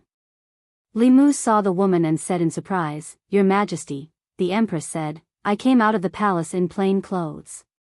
Your Majesty isn't here." Li Mu scratched his head and asked tentatively, "Then how should I address Your Majesty, Miss Zhou?" Sheng Guanli said angrily, "How dare you?" The Empress said, "This isn't the palace. You can call me whatever you want." Li Mu glanced at Sheng Guanli. If he hadn't come to Luoyang a few years later, she wouldn't have the right to speak. In terms of protecting the Empress, she was more comprehensive than Li Mu. She was the Empress's bootlicker. Li Mu extended his hand and said, "Miss Zhou, your presence brings light to my humble abode. Please come in." He didn't know why the Empress came to his house in plain clothes, but he couldn't ask directly. He could only invite her in first. Just as the Empress sat down, there was another knock on the door. Li Mu had a puzzled look on his face. Usually, other than him and Little White, as well as Lord May, who occasionally conveyed the Empress's decree, no one else would come to the house. What had happened today? Li Mu opened the door and saw Zhang Chun standing outside. Zhang Chun stood outside the Li residence with a gloomy face. He had made an appointment with Li Mu to discuss Cui Ming in the Luoyang Yamen in the afternoon. However, after returning home, his wife had mentioned Cui Ming many times. The speaker didn't mean it, but the listener took it seriously. The more Zhang Chun thought about it, the angrier he got. He felt a faint green light above his head. He didn't even have lunch at home. Instead, he went out to discuss with Li Mu. He stepped into the Li residence and said, "Have you finished cooking? Give me a bowl and chopsticks." He looked up and saw 3 figures standing in the yard. His voice stopped abruptly.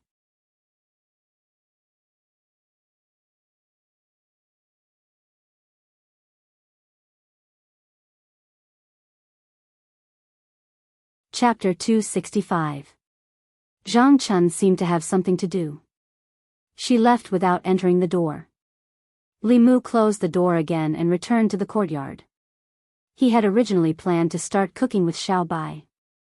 However, the Empress had suddenly arrived, and her intentions were unknown. He couldn't possibly be busy with his own matters and leave the Empress and the others here. Li Mu walked behind the Empress and stood quietly, trying to guess her intentions. Then, he realized that he couldn't guess it at all.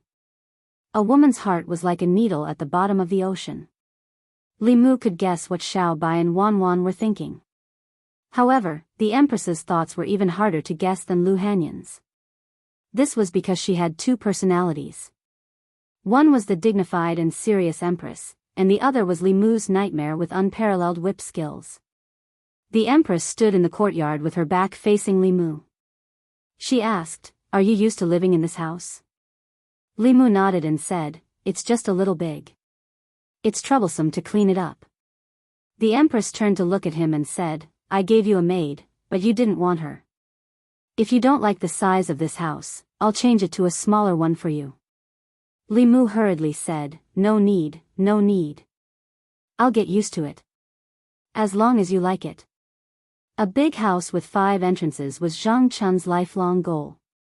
Who would complain that their own house was too big? Li Mu and Xiao Bai lived in such a big house. Naturally, it was a little big. However, Lu Hanyan and Wan Wan hadn't returned yet.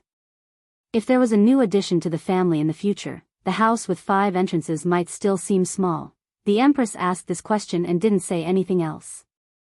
Li Mu waited for her to go somewhere else. However, they didn't seem to have any intention of leaving. Li Mu asked tentatively, Xiao Bai and I are preparing to cook. Your Majesty, Mr. Mei, and Master Shengguan, do you want to have a meal here before you leave? This was obviously the intention of sending them off. As the ruler of a nation, the Empress would not and could not possibly stay for a meal here. This did not match her identity and status. Li Mu even suspected that she didn't need to eat on a daily basis. Li Mu, who was in the transcendent realm, could already abstain from eating. Did the transcendent realm feed on the spiritual energy of heaven and earth and the essence of the sun and moon? The Empress sat down on the stone chair and said, Okay. Li Mu was dumbfounded. Couldn't she tell that he was sending her off? If a guest suddenly came to stay for dinner, she should tactfully refuse. Wasn't this a traditional virtue of Great Zhou? Li Mu asked, We haven't started preparing yet. The meal should take a long time. Will it delay His Majesty's handling of state affairs? Shangguanli said, The imperial court has 3 provinces, 6 ministries, and 24 divisions. If His Majesty has to deal with every matter, what is the point of having them? Mr. Mei grabbed Li Mu's arm and said, Let's go. I'll go help you guys in the kitchen. After being dragged into the kitchen by Mr. Mei, Li Mu knew that they had decided to stay for dinner. Although he and Xiao Bai bought enough food for 2 people to eat for 2 days, and the 5 of them finished it in 1 meal, he didn't lose out. After all, the Empress was probably the only family in the Immortals' capital that could benefit from her. Mr. Mei took care of him like a big sister, so it was only right that he treat him to a meal. The Empress was Li Mu's financial backer, so he had to serve her well. As for Shangguanli, Li Mu had automatically filtered her out. Li Mu and Xiao Bai made 4 dishes and 1 soup for the 5 of them. It wasn't a sumptuous meal, mainly because they didn't buy much. After the dishes were served, the Empress sat at the table while Mr. Mei and Shangguanli stood behind her. The Empress said, This isn't the palace. Sit down. Li Mu was hesitant at first, but after hearing what the Empress said, he felt relieved and sat down with Xiao Bai. Mr. Mei and Shangguanli sat on her left and right, acting more cautiously. They only picked up their chopsticks when the Empress picked up. They would only eat the dishes in front of them. From Li Mu's point of view, being the Empress was meaningless. After sitting on the throne, his family and friends would all change. At least for Li Mu, he would rather not have power than give up these things. Usually, it was just him and Little White at home. When it came to dinner, there were no rules.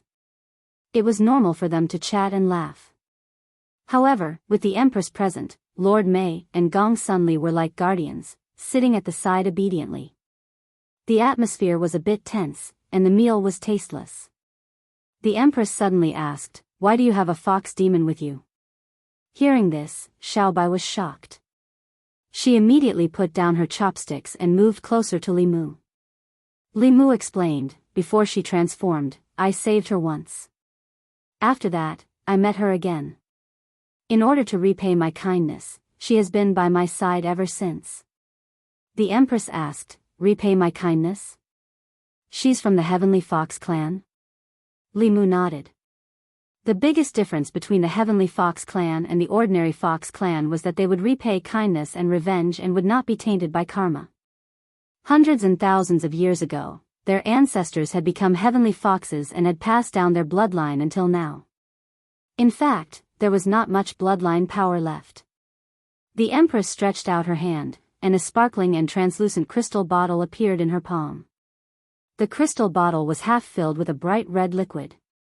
Li Mu didn't know what the liquid was, but Xiao Bai seemed to sense something. She grabbed Li Mu's hand tightly and looked a little scared.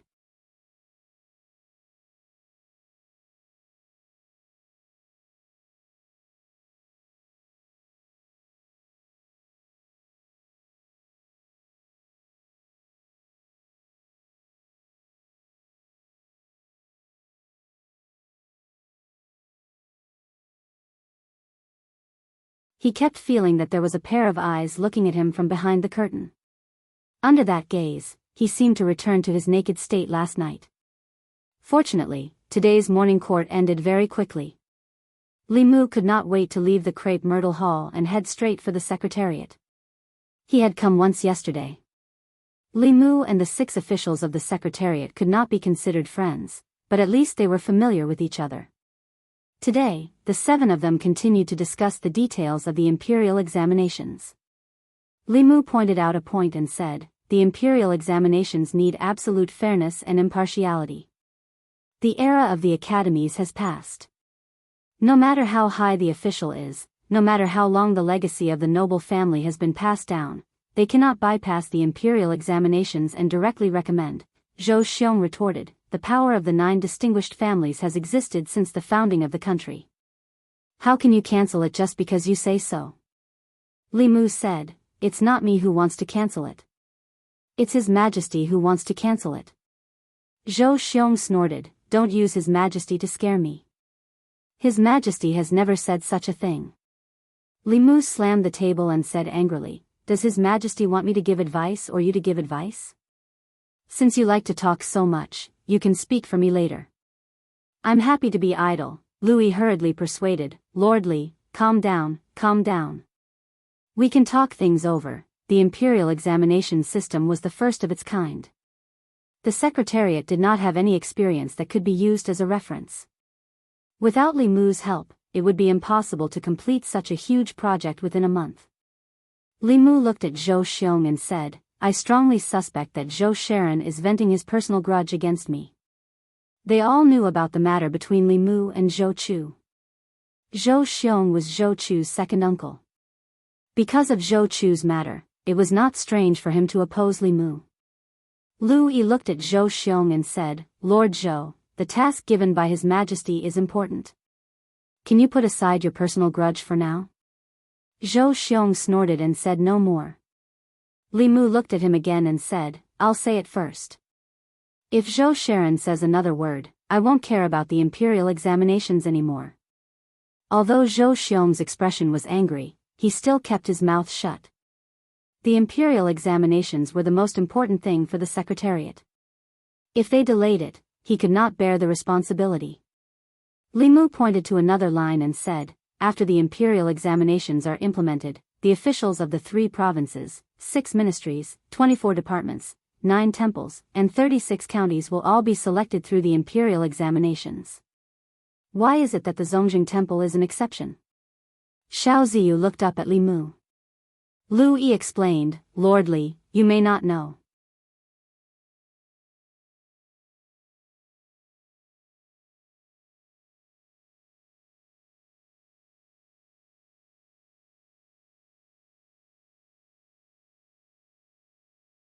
Why did he insist on speaking for the Zhou family? More importantly, he could not refute Li Mu's words. If he insisted on the ancestral system, then the Zhou family would definitely not let go of the ancestral system. At that time, they might lose everything. If he agreed to the restructuring, the Imperial Ancestral Temple would still be the current Imperial Ancestral Temple.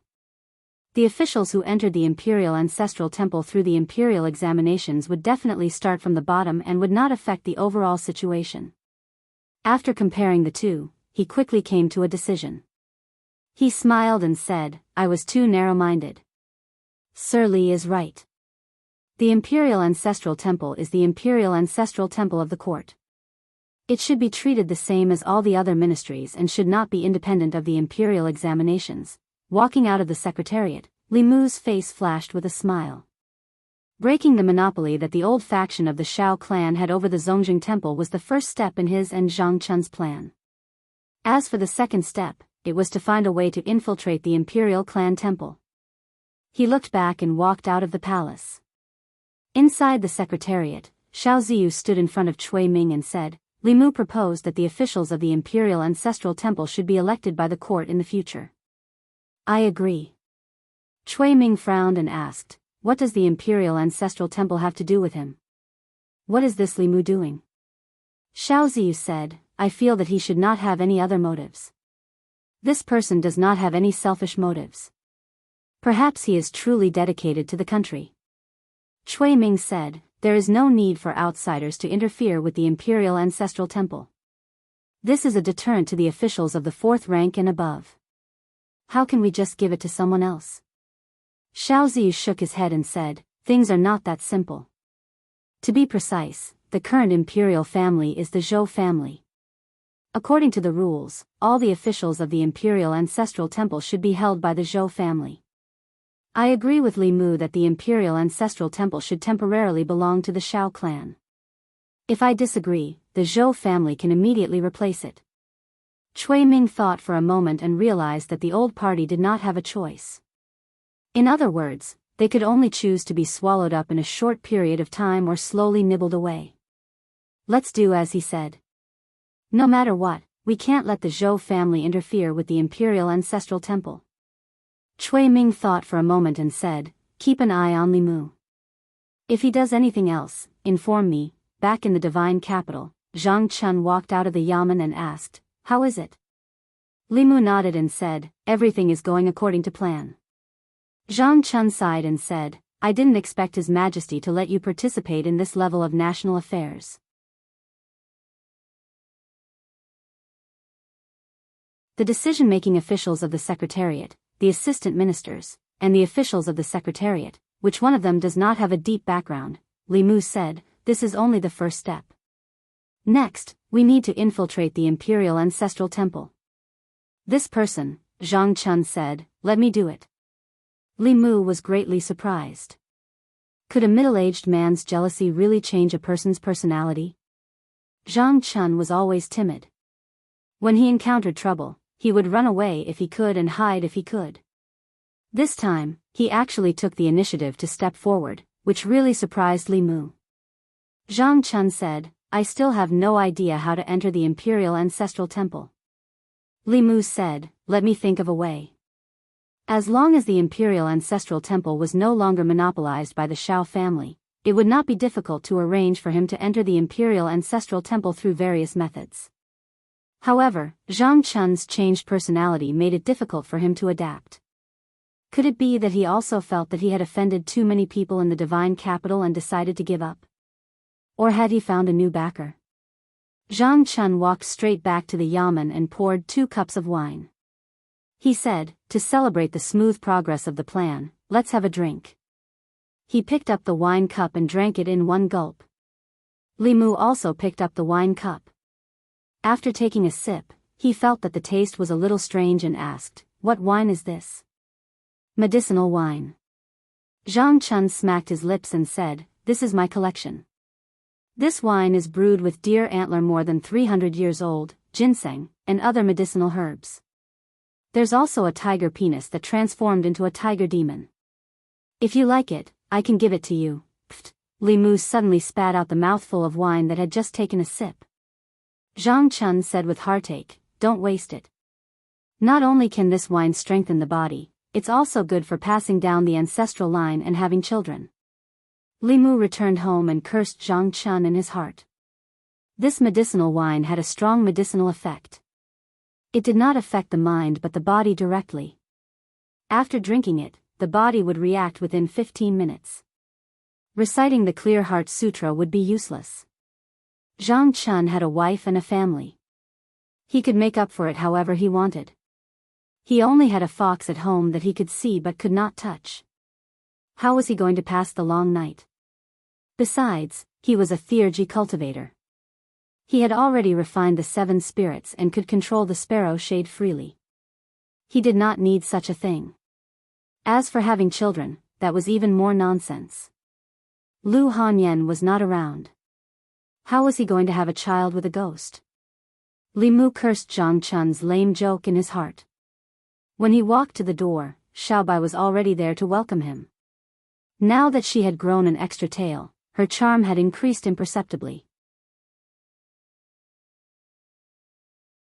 Her figure and face had matured a lot compared to when she was 3 tails. Li Mu could not help but gulp. He felt that this action was a little strange and said awkwardly, "What did you cook today?" "It smells so good," Xiaobai was stunned. "Benefactor, you came back early today." "I haven't started cooking yet." Li Mu strode into the yard and said, "Then I'll go cook. You go to the room to cultivate. I'll call you when it's done." Xiaobai trotted over and said, "Then I'll help you, benefactor." As Xiaobai's cultivation improved, Li Mu realized that his control over her was starting to be insufficient. Especially when she climbed into Li Mu's bed at night. That night, Li Mu fell into a dream again. He woke up early in the morning and went to the divine capital government. Stepping into the courtyard of the divine capital government, Li Mu was surprised to see a figure he had not seen for a long time. He strode to Li Si and asked in surprise, "Why are you here?"